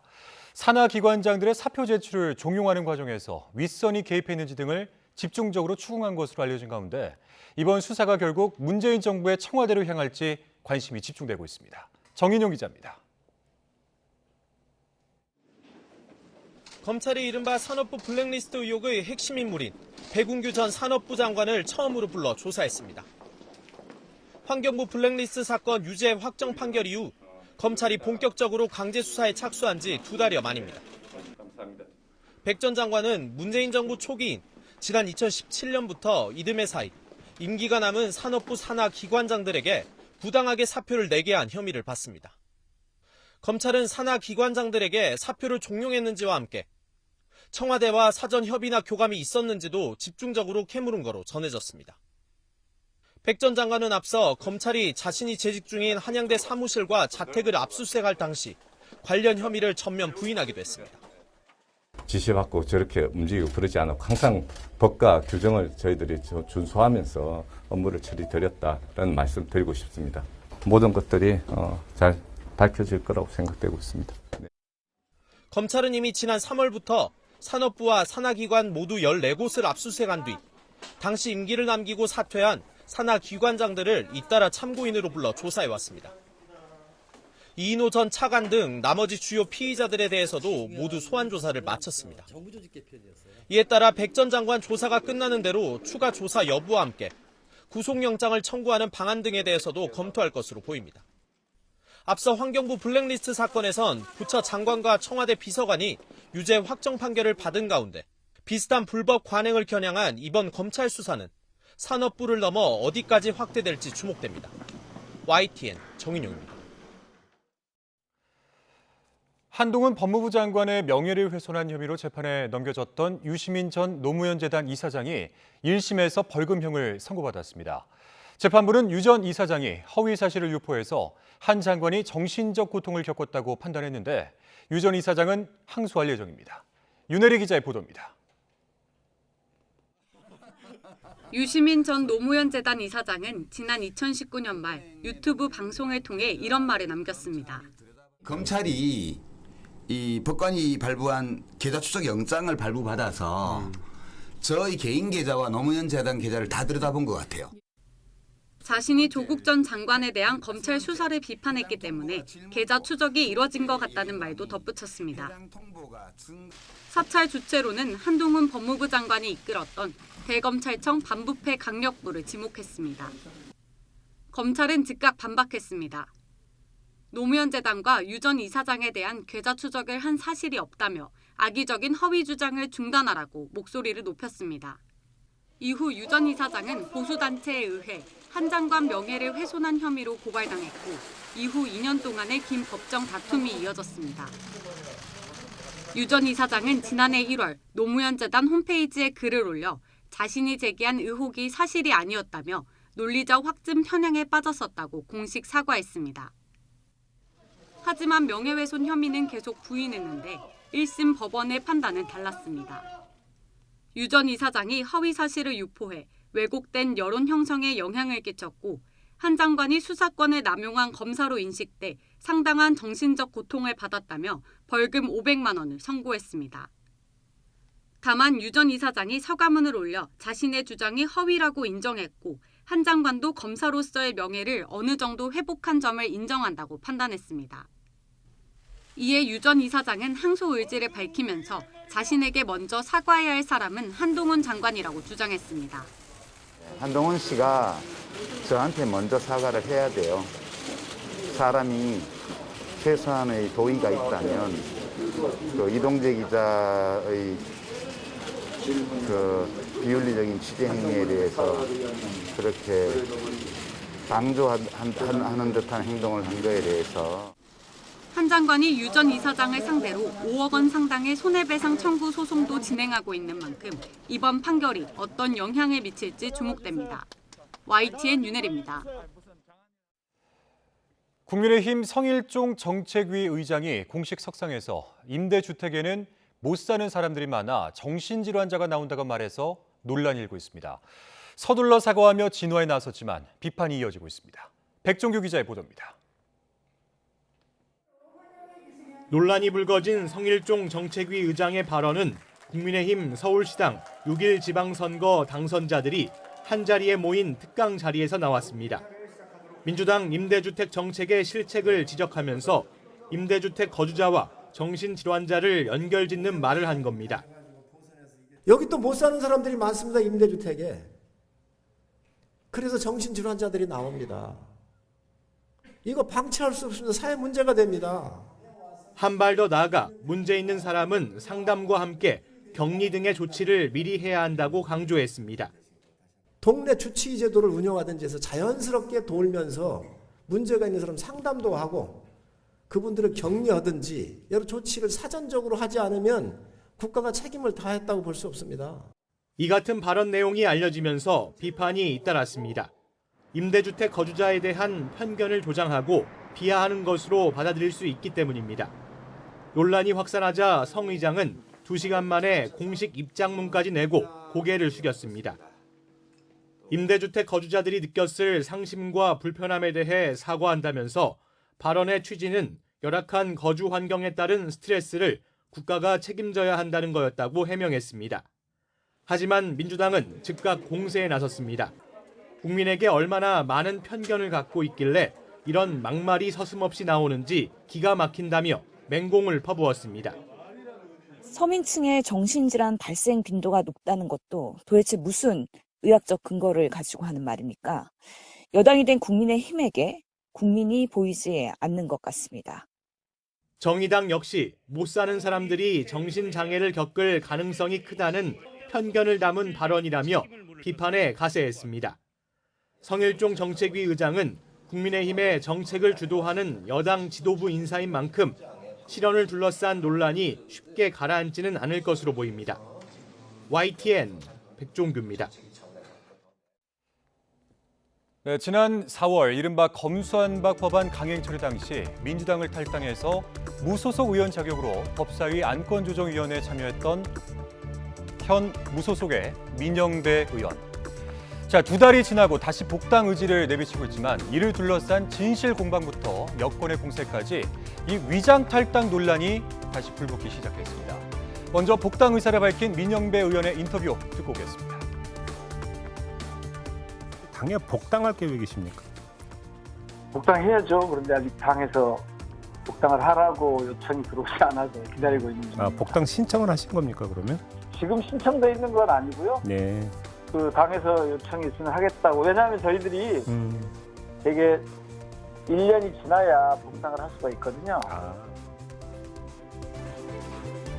네, 이렇게 민영배 의원은 신청은 하지 않았다라고 말했는데 하지만 이틀 뒤 민주당 박홍근 원내대표는 보신 바와 같이 간접적으로 복당 신청이 있었다는 걸 알게 됐다 이렇게 말하면서 도대체 신청을 한 건지 만 건지 이 진실 공방이 오가고 있습니다. 당시 기자 간담회에서 박홍근 원내대표의 발언 들어보시죠. 민영배 의원의 복당과 관련해서는 공식 논의된 바는 없습니다. 저도 간접적으로 복당 신청이 있었다는 것을 이제 알게 되었고요. 탈당 이후에 이제 제기된 여러 가지 논란이 있었기 때문에 그 부분까지 이제 고려해서 향후 비대위가 한번 논의를 해야 되지 않을까 싶습니다. 이에 대해서 민 의원은 거듭해서 복당 신청은 없었다고 밝혔습니다. 민영배 의원 당사자는 신청을 안 했다. 박홍근 원내대표는 했다. 누구 말이 맞는지는 좀 더 지켜봐야 될 것 같습니다. 그런데 이렇게 민 의원의 복당 의사가 수면 위로 올라오자 여권에서는 지켜만 보고 있을 리 없죠. 국민의힘은 결국 위장 탈당이 증명된 것이라며 날을 세웠습니다. 이번에는 국민의힘 권성동 원내대표의 이야기 들어보시죠. 정말 후한무치한 태도죠. 본인들이 위장 탈당, 꼼수 탈당 아니라라고 그렇게 주장을 했거든요. 본인의 행동을 통해서, 말을 통해서 내가 위장 탈당했다라는 것을 여실히 드러내고 있거든요. 그러면은 지난번에 검수완박 악법 처리할 때 그런 안건조정위원회 구성은 결국 무효다. 저는 그렇게 볼 수밖에 없는 것이고. 이렇게 검수완박 법안 통과 자체도 무효로 봐야 한다며 여당은 공세 수위를 높이는 상황입니다. 그리고 여기에 더해서 민주당 내에서도 반대 여론이 나왔습니다. 더불어민주당 조응천 의원은 민주당 패배 요인에 민 의원이 관련돼 있다며 당원 당규를 지켜야 한다고 반대 입장을 분명히 했습니다. 들어보시죠. 지선 패배의 원인 세 가지로 보자면은 의제는 뭘까? 검수완박. 그다음 당의 핵심 세력은 철험회. 그리고 지지층은 개딸. 이 세 가지 아니겠습니까? 여기에 관련된 분이 민영배 의원이에요. 이걸 은근슬쩍 그렇게 한다? 그럼 만약에 지금 비대위가 그렇게 한다? 그럼 진정성을 의심받겠죠. 국민들께서는 마치 그렇게 볼 겁니다. 채권자가 소송 들어오려고 하니까 부부가 위장이혼한 걸로. 네, 이렇게 민주당 내부에서조차 쓴소리가 나오자 민주당 지도부는 곤혹스러운 분위기입니다. 오늘은 민주당의 뜨거운 감자로 떠오른 민영배 의원의 복당 문제, 이를 두고 불거지고 있는 당 안팎의 어수선한 모습을 앵커 리포트에서 정리해봤습니다.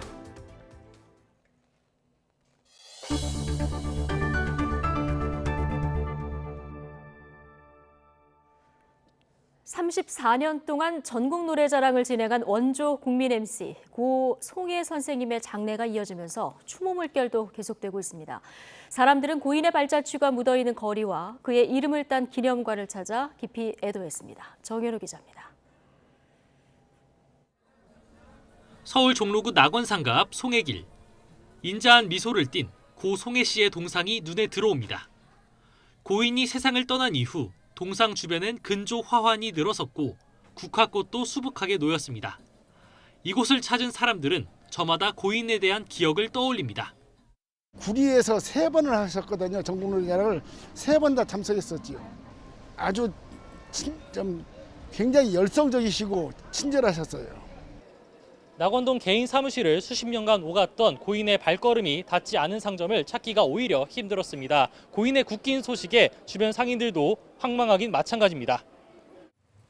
2,500원짜리 국밥집 사장은 어려운 어르신들을 모아 밥 한 끼 대접하던 그의 모습을 기억하며 눈시울을 붉힙니다.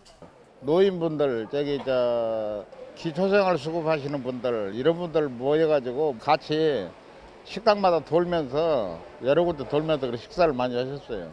단골 미용실 사장도 매번 살갑게 음료수를 사오던 오랜 이웃과의 이별을 가슴 아파합니다.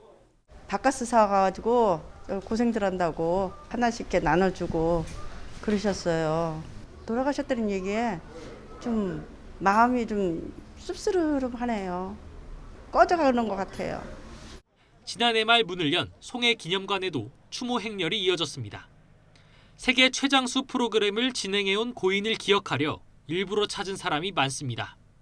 프로그램을 많이 시청하게 됐는데 그래서 서울을 찾아뵙고 이래 해야 되는데 거리상 그렇고 또 출근을 해야 돼서 오늘 이래 가까운 울산에서 제가 왔거든요. 그래서 이튿날까지 이어진 동료 후배 연예인들의 조문을 마지막으로 이젠 떠날 채비를 마친 고 송혜 씨. 경찰국 노래장하는 게 무슨 우리 아주 상징적인 존재고 하나의 참 대표적인 우리의 대중문화의 어떤 핵이다. 난 이렇게 보고 있는데 거기에 평생을 봉사하신 분이에요. 원조 국민 MC는 이젠 자신의 이름을 딴 송해공원으로 옮겨져 부인 서국희 씨 옆에서 영면에 들어갑니다. YTN 정윤우입니다.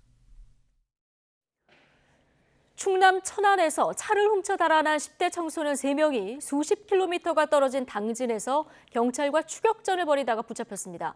이들 중 2명은 앞서 다른 차를 훔치는 등의 추가 범행을 저지른 것으로 드러나서 구속됐습니다. 이상곤 기자입니다.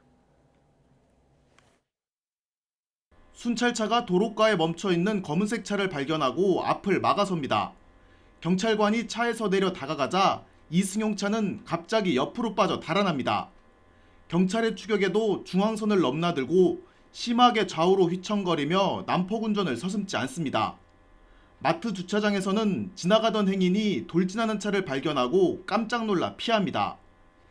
25분 동안 20km 정도 이어진 추격전은 좁은 골목길에서 순찰차가 차량을 앞뒤로 막아선 뒤 경찰관들이 강제로 유리창을 깬 뒤에야 막을 내렸습니다. 차에 타고 있던 건 10대 3명이었습니다. 70km 도로에서 150km 이상 도주하면서 다른 차량하고 교통사고 위험도 있고 또 아파트 주변 또 상가 주변을 질주하면서 신호 위반과 함께 인명사고나 또 다른 교통사고가 발생할 위험이 굉장히 컸습니다. 이들은 천안의 한 아파트 주차장에서 문이 잠겨있지 않은 차를 훔친 뒤 무면허 상태로 40km 정도 떨어진 당진으로 이동했던 것으로 조사됐습니다. 이후 차에 있던 피해자의 신용카드를 편의점에서 사용하려다가 승인 거부를 당했고 결국 범행 8시간 만에 위치가 특정돼 덜미가 잡혔습니다. 경찰은 이번 범행에 앞서 다른 차 등을 훔친 사실이 있는 피의자 2명을 구속하고 여죄를 확인하고 있습니다. YTN 이상곤입니다. 법무부가 윤석열 대통령의 공약이기도 한 촉법소년 나이 기준을 낮추는 방안을 추진하기 위해서 본격적인 검토에 들어갔습니다. 한동훈 장관은 속도감 있는 진행과 함께 각계의 우려까지 살펴보라고 지시했는데 앞으로 국회 입법이 관건이 될 전망입니다. 우철희 기자입니다. 한동훈 법무부 장관은 참모들과의 회의에서 촉법소년 문제를 꺼내들었습니다. 범죄를 저지르면 형사처벌 대신 사회봉사나 소년원 송치 등 보호처분을 받는 촉법소년 연령 기준 현실화 과제를 속도감 있게 검토해달라고 지시한 겁니다. 촉법소년 연령 조정 문제는 국민적으로 많은 관심들이 있었던 사안이죠. 흉포화되고 있는 소년 범죄로부터 국민을 보호하겠다는 취지입니다. 한동훈 장관의 지시는 윤석열 대통령의 선거 공약 이행 차원입니다. 앞서 윤 대통령은 물론 주요 대선 후보들도 현행 10살 이상 14살 미만인 촉법소년 나이 상한을 12살 미만으로 낮추겠다고 공약했습니다. 촉법소년은 매년 늘어나고 있고 지난해 1,900여 명 가운데 80% 가까이가 12에서 13살이라는 점을 반영한 것으로 보이는데 악용 사례에 더해 관련 드라마까지 등장하면서 사회적 관심이 더욱 커졌습니다. 한 장관 취임 전 법무부도 대통령직 인수위원회에 촉법소년 연령 하향을 검토하겠다고 보고했고 연령 기준 현실화라는 이름으로만 국정과제에 포함됐습니다. 소년 범죄 감소의 실효성과 범죄자 낙인 효과 같은 각계의 우려가 반영된 것으로 보입니다. 한 장관도 우려를 의식한 듯 구체적인 나이를 못 박진 않으면서 소년범 선도와 교정 교화의 적절한지 등의 문제까지 함께 검토해달라고 주문했습니다. 오해하시면 안 될 것이 실제로 입법화가 되더라도 소위 말하는 강자 들어가는 강간이나 강도 이런 흉포 범죄 위주로 형사처벌이 이루어지게 될 것이고요. 그러니까 어릴 때의 실수로 인해서 전과자가 양산되게 될 것이다 라는 우려는 그런 우려가 없도록 저희가 정교하게 잘 준비하겠습니다. 법무부는 현재 촉법소년 현황, 해외 사례 등을 면밀하게 검토한 뒤 연령 기준을 몇 살로 낮출지를 정해 조만간 정부안을 국회에 제출할 방침입니다. 또 연령 기준 하향으로 형사처벌을 받는 소년범이 늘어나더라도 전국에 단 한 곳뿐인 김천 소년교도소 수용 능력엔 문제가 없을 것으로 보고 있습니다. 다만 현재 국회에서 다수 의석을 점한 더불어민주당 의원들이 제출한 관련 법안조차 1년 넘게 계류되는 등 논의가 지지부진한 상황이어서 실세 장관의 지시에 따른 정부안이 마련돼도 결국 국회의 의지에 달렸다는 분석입니다. YTN 우철입니다. 광주 학동 붕괴 참사가 일어난 지 1년이 됐습니다. 당시 철거 중인 건물이 무너지면서 시내버스를 덮쳐 9명이 숨졌는데 오늘 사고 현장에서는 추모 행사가 열렸습니다. 나현우 기자입니다. 정류장에 멈춰선 시내버스 위로 철거 중인 건물 더미가 순식간에 무너져 내린 사고 현장. 이곳에서 피할 겨를도 없이 목숨을 잃은 희생자들의 넋을 달래는 진혼무가 펼쳐집니다. 9명의 목숨을 앗아간 사고가 난 지 꼭 1년. 참사가 벌어진 시각인 오후 4시 22분에 맞춰 묵념이 이뤄집니다. 일동 묵념.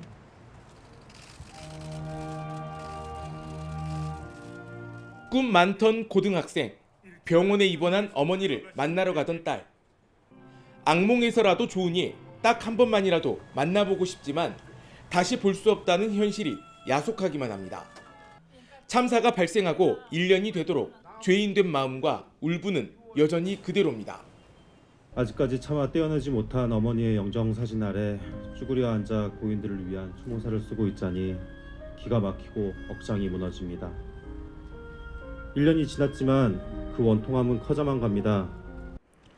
참사 후 수사를 통해 부실한 하부 보강과 해체 계획서 미준수, 과다한 살수 등이 사고 원인으로 지목됐습니다.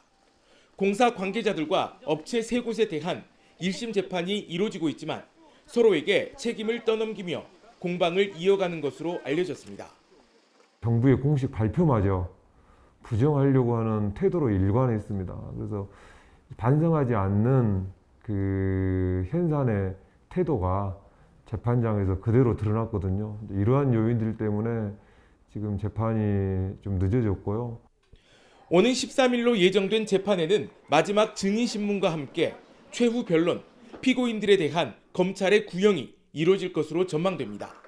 YTN 나연호입니다. 네, 전두환 정권 시절 국가에 의한 대표적인 인권 유린 사건인 삼청교육대 다들 아실 겁니다. 여태까지는 정부가 삼청교육을 받던 중에 다치거나 죽은 사람만 피해자로 인정해서 실제로 피해 보상을 받은 사람들은 극소수에 그쳤는데요. 강제 입소자 모두를 인권 침해 피해자로 봐야 한다는 국가기관의 결정이 처음으로 나오면서 피해 보상 범위가 대폭 커질 전망입니다. 강민경 기자가 보도합니다. 1980년 8월은 누군가에겐 악몽의 시작이었습니다. 전두환 군사정권이 불량배를 소탕한다며 만든 삼청교육대. 그동안 선량한 국민을 괴롭혀온 폭력, 공갈, 사기, 밀수, 마약 사범들을 일제히 소탕하기 시작했습니다. 실상은 직업이 없다고 또는 거리에 침을 뱉었다고 끌려와서 가혹행위를 당한 시민이 대다수였습니다. 강제 입소 피해자만 어림잡아 4만 명. 그러나 대다수는 피해 보상을 받지 못했습니다. 가해자인 국가가 삼청교육 자체를 위법이라고 인정하지 않았기 때문입니다. 그런데 국가기관인 진실화해위원회가 삼청교육 강제 입소 자체를 위법이라고 처음으로 규정했습니다. 2018년 대법원이 삼청교육의 법적 근거인 계엄포고 13호를 위법으로 판단한 후에 국가기관이 처음으로 삼청교육대를 인권 침해 사건이었다고 공식 인정한 겁니다. 가장 이번에 포괄적으로 인권 침해라고 하는 점을 인정했다는 점에서 상당히 좀 의미 있는 성과라고 생각을 합니다. 진실화위원회는 또 지난 2004년 만들어진 삼청교육 피해자법상 피해자의 범위도 입소자 전체로 확대해야 한다고 권고했습니다. 현행법상 삼청교육 피해자는 다치거나 사망한 자로 제한되어 있습니다. 이에 따라 지금까지 피해자로 인정을 받은 사람은 강제 입소자의 9% 수준인 3,600명에 불과합니다. 진실화해위원회 권고에 따라 법이 개정된다면 4만여 명의 입소자와 가족들은 국가를 상대로 명예회복과 손해배상을 위한 소송에 적극적으로 나설 걸로 보입니다. 국가에서 잘못한 걸 인정을 했단 말이에요. 보상법을 통과를 시켜줘서 우리가 보상을 받고 가족들도 정신적인 피해를 입으면 이것도 통과를 국회에서 시켜줘야 된다고. 40여 년간 후유증에 시달리면서도 불량배란 꼬리표를 달고 평생을 살아야 했던 삼천교육 피해자들. 이번에는 제대로 된 사과와 보상을 받을 수 있을지 관심이 쏠립니다. YTN 강민경입니다. 세월호 참사와 가습기 살균제 참사의 진상규명을 위해 꾸려졌던 사회적 참사 특별조사위원회가 3년 6개월간의 활동을 사실상 마무리했습니다. 세월호 침몰 원인 등을 두고 오랜 기간 조사와 논의를 이어왔지만 내부 갈등 때문에 명확한 결론을 내리지 못하면서 잡음은 많고 성과는 없었다, 이런 비판도 나오고 있습니다. 황윤태 기자의 보도입니다. 가습기 살균제와 세월호 참사 피해자 유가족들의 오랜 염원을 담아 지난 2018년 12월 출범했던 사회적 참사 특별조사위원회. 3년 6개월 동안의 활동을 마무리하는 최종 조사 결과를 발표하면서 부실한 점이 많았다고 사과했습니다. 확실하게 왜 못 밝혔느냐라고 비판하시는 거는 달게 받겠습니다. 저희들이 한계가 있었습니다. 사참위는 가습기 살균제 사건에 대해선 기업의 참사 유발에 대한 책임이 있고 정부의 감시 실패 책임이 명백하다고 판단했습니다. 반면 세월호 참사와 관련해 주요 조사 과제였던 CCTV 영상 조작 의혹은 가능성이 매우 낮다고 판단돼 최종 결론에서 빠졌습니다. 또 다른 핵심 과제인 세월호 침몰 원인에 대해서도 과적이나 평형수 부족 같은 선체 내부 요인 때문이었는지 아니면 잠수함 충돌 등 외력에 의한 것인지 명백히 밝혀내지 못했습니다. 이미 내부적으로도 두 가설을 두고 오랜 기간 갈등을 빚어온 사참위는 결국 두 가지 가능성을 모두 최종 보고서에 포함하기로 했습니다. 직접적인 침몰 원인을 확인하지는 못했다 하고 결론을 내렸다, 이런 말씀을 드릴 수가 있을 것 같습니다. 다만 세월호 참사 이후 정부에 의한 피해자 사찰에 대해서는 국가의 책임이 인정된다며 추가 조사와 공식 사과를 권고했습니다. 참사 인정하고 이제 사과해라라는 얘기를 하는데 사실 저는 그게 굉장히 중요하다는 생각을 가지고 있습니다. 사참위는 압수수색 영장 청구권 등 강제 수사 권한을 부여받고도 사용하지 않아 진실 규명이라는 본래의 목표를 온전히 수행하지 못했다는 지적에 대해서도 책임을 인정했습니다. 자료를 못 구하고 사람을 못 불러가지고서 한계가 있어가지고선 그게 문제인데 청구 의뢰를 하기가 어려운 상태의 구조가 있습니다. 마지막 전원위원회를 열고 최종 조사 결과를 의결한 사참위는 3개월 동안 최종 보고서 작성에 돌입하게 됩니다. 사참위의 조사 활동이 별다른 성과 없이 마무리되면서 정부의 공식 사과를 받는 일이 어려워졌다는 평가가 나옵니다. YTN 황윤태입니다. 지난해 중학생인 의붓딸과 의붓딸 친구에게 성범죄를 저질러 피해자 2명 모두를 극단적인 선택으로 몰고 갔던 50대에게 항소심 재판부가 원심보다 형량이 높은 징역 25년을 선고했습니다. 유족은 형량이 만족스럽지는 않지만 그동안 밝히려고 노력했던 진실을 재판부가 인정했다며 재판 결과를 수긍했습니다. 이성우 기자입니다. 의붓딸과 의붓딸 친구에게 성범죄를 저지른 혐의로 지난해 말 1심에서 징역 20년을 선고받은 57살 A씨. 검찰과 A씨는 양형 부당 등의 이유로 항소했습니다.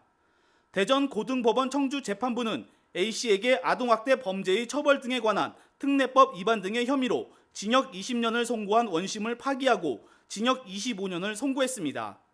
항소심 재판부는 1심과 달리 의붓딸을 상대로 한 범죄 혐의를 친족 관계에 의한 유사 성행위와 강제추행이 아닌 강간으로 인정했습니다. 재판부는 피고인이 의붓딸을 건전하게 양육할 의무를 저버리고 피해자 모친이 집에 없는 틈에 욕망을 위해 범행을 저질렀다고 밝혔습니다. 이어 피해자들이 주어진 현실을 더 이상 못 견디고 함께 극단적인 선택을 하는 주요 원인이 됐다고 양형 이유를 설명했습니다.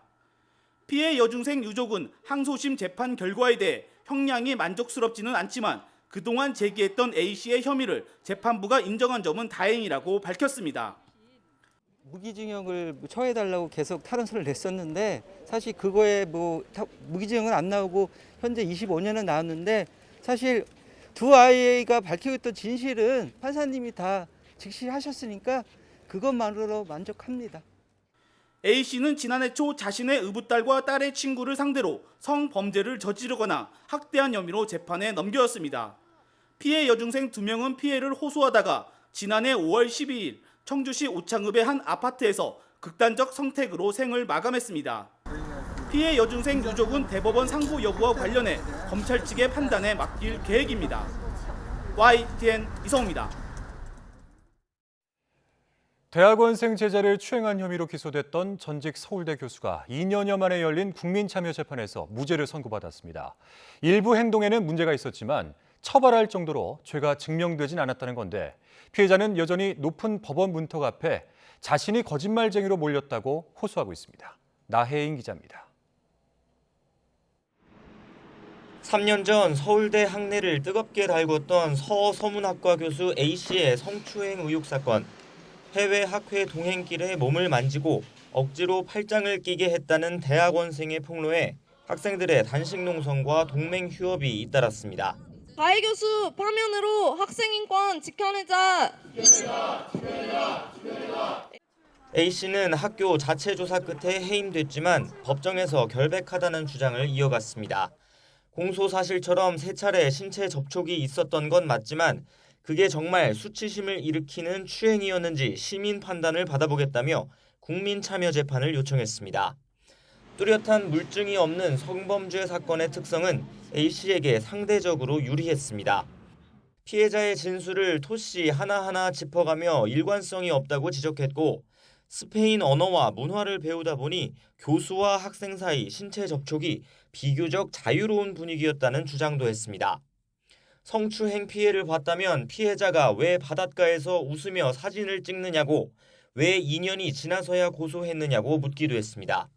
그 이후에 바닷가 간 것도 아니기 때문에 그거를 증거로 사용한 거는 너무 부당하다고 생각합니다. 만약에 피해자가 다음 날 아니면 다다음 날 바닷가를 갔다고 하면 그게 뭐가 문제되는지.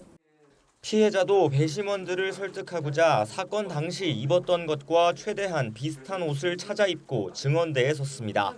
합리적 의심이 없을 정도로 피해를 증명하려면 치마 길이도 재현해야 하는 대상이었습니다. 그 피해 사실을 계속 얘기하는 것뿐만 아니라 재현까지 해야 되거든요.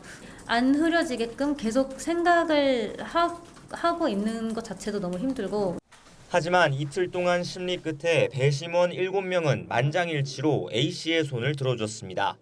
재판부 역시 A씨의 일부 행동이 불쾌감을 줬지만 추행으로는 보기 어렵고 피해자의 진술이 구체적이거나 일관되지 않다며 무죄를 선고했습니다. 피해자는 자신을 거짓말쟁이로 모는 결론이라며 검찰에 항소를 요청했습니다. 저는 항상 제가 겪은 그대로 얘기를 했을 뿐입니다. 그리고 왜곡된 부분도 없고 그리고 과장한 부분도 없습니다. 저는 거짓말 한 적이 없는데 그렇게 몰리게 된 게 당연히 제일 억울하고요. 국민참여재판 제도가 도입된 뒤 성범죄 사건은 줄곧 가장 큰 비중을 차지하고 있습니다. 무죄 선고 비율은 2010년 13%에서 10년 사이 47%까지 올랐습니다. YTN 나혜인입니다. 공정거래위원회가 한일 항로에 컨테이너 해상 운임을 서로 짜고 올려왔던 해운사들에게 과징금 800억 원을 부과했습니다. 다만 함께 조사했던 한중 항로에 대해서도 짬짬이 사실을 적발했는데 한중 양국 협정을 고려해서 시정 명령만 내렸습니다. 이번 제재로 부처 간 충돌 논란까지 일었던 해운사 운임 담합 사건은 이렇게 일단락됐습니다. 권남기 기자입니다. 한일과 한중항로에 컨테이너 해상 운임을 서로 짜고 올려온 해운사들이 무더기로 제재를 받았습니다. 담합은 17년 가까이 이어졌는데 이들 해운사는 백삭스를 올려받기 위해 최저 운임을 도입하거나 서로의 거래처를 뺏지 않기로 약속했습니다. 여기에 더해 자신들의 소비자인 화주들에 대한 보복도 서슴지 않았습니다. 화주들이 요금 인상에 따라주지 않거나 다른 배를 이용하면 화물 실기를 거부했는데 삼성과 LG 같은 대기업도 이런 보복을 피하진 못했습니다. 해운사들은 짬짬이의 결과로 한일 항로의 경우 지난 2008년 한 해에만 620억 원의 수익을 올리는 등 수입을 늘렸습니다. 앞서 한 동남아 항로 담합에 1,000억 원 가까운 과징금을 부과했던 공정위는 한일 항로에 대해선 15개 업체에 800억 원을 부과했습니다. 다만 한중항로는 시정명령에 그쳤습니다. 한중 양국 간에 지난 1993년 해운협정을 맺고 선박 수입량 등을 협의해왔다는 이유입니다. 그런 해운협정이나 해운회담이나 여러 가지 어떤 특수성을 감안했을 때는 어떤 경쟁 제한 효과 그다음에 파급 효과 등이 상대적으로 한일이나 한동남아보다 좀 미약하다. 그런 관점에서 공정거래법 적용 대상이냐를 두고 공정위와 해수부의 공개적인 다툼으로까지 이어졌던 해상 운임 담합 사건은 이번 제재로 마무리됐습니다. 정부는 조만간 수출입 화주들의 피해를 막기 위한 개선 방안을 내놓을 예정입니다. YTN 권남기입니다. 김승희 보건복지부 장관 후보자가 국회의원 임기 말에 본인의 정치 자금을 모두 털어 보좌진 경력금이나 동료 의원의 후원금에 사용된 것으로 나타났습니다. 더불어민주당 최혜영 의원실이 중앙선거관리위원회에서 제출받은 김 후보자의 정치자금 회계 보고서를 보면 김 후보자는 국민의힘 전신인 미래통합당 의원 시절 임기 종료 직전인 2020년 4월과 5월 정치자금 3,500만 원을 썼습니다. 김 후보자는 임기 종료 일주일 전인 5월 22일 보좌진으로 추정되는 7명에게 50만 원에서 100만 원씩 입법 지원 경력금을 줬고 임기 종료일인 5월 29일에도 2명에게 80만 원과 10만 원의 경력금을 지급했습니다. 총선 출마가 불발된 4월에는 같은 당 동료 의원인 전희경, 이미자, 김학용 그리고 정우택 의원에게 후원금으로 100만 원씩을 지출했습니다.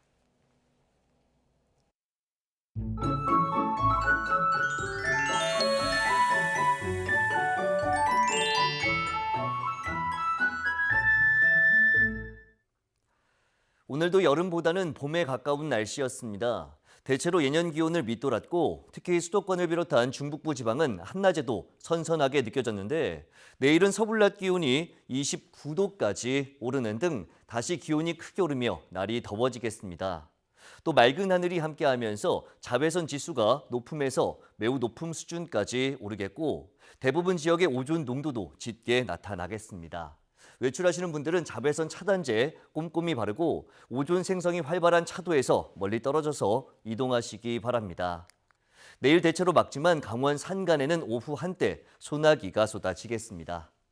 내일 아침 기온 오늘과 비슷한 수준을 보이겠습니다. 서울 18도, 대전 17도, 광주 17도, 대구 16도로 예상됩니다.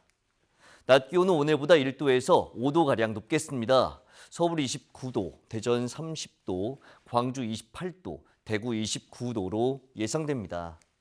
토요일인 모레는 내륙 곳곳에 소나기가, 제주도에 비가 내리겠고 주말 내내 30도 안팎의 더위가 기승을 부릴 전망입니다. 날씨 정보였습니다. 목요일 뉴스나이트 마치겠습니다. 함께해 주신 여러분 고맙습니다.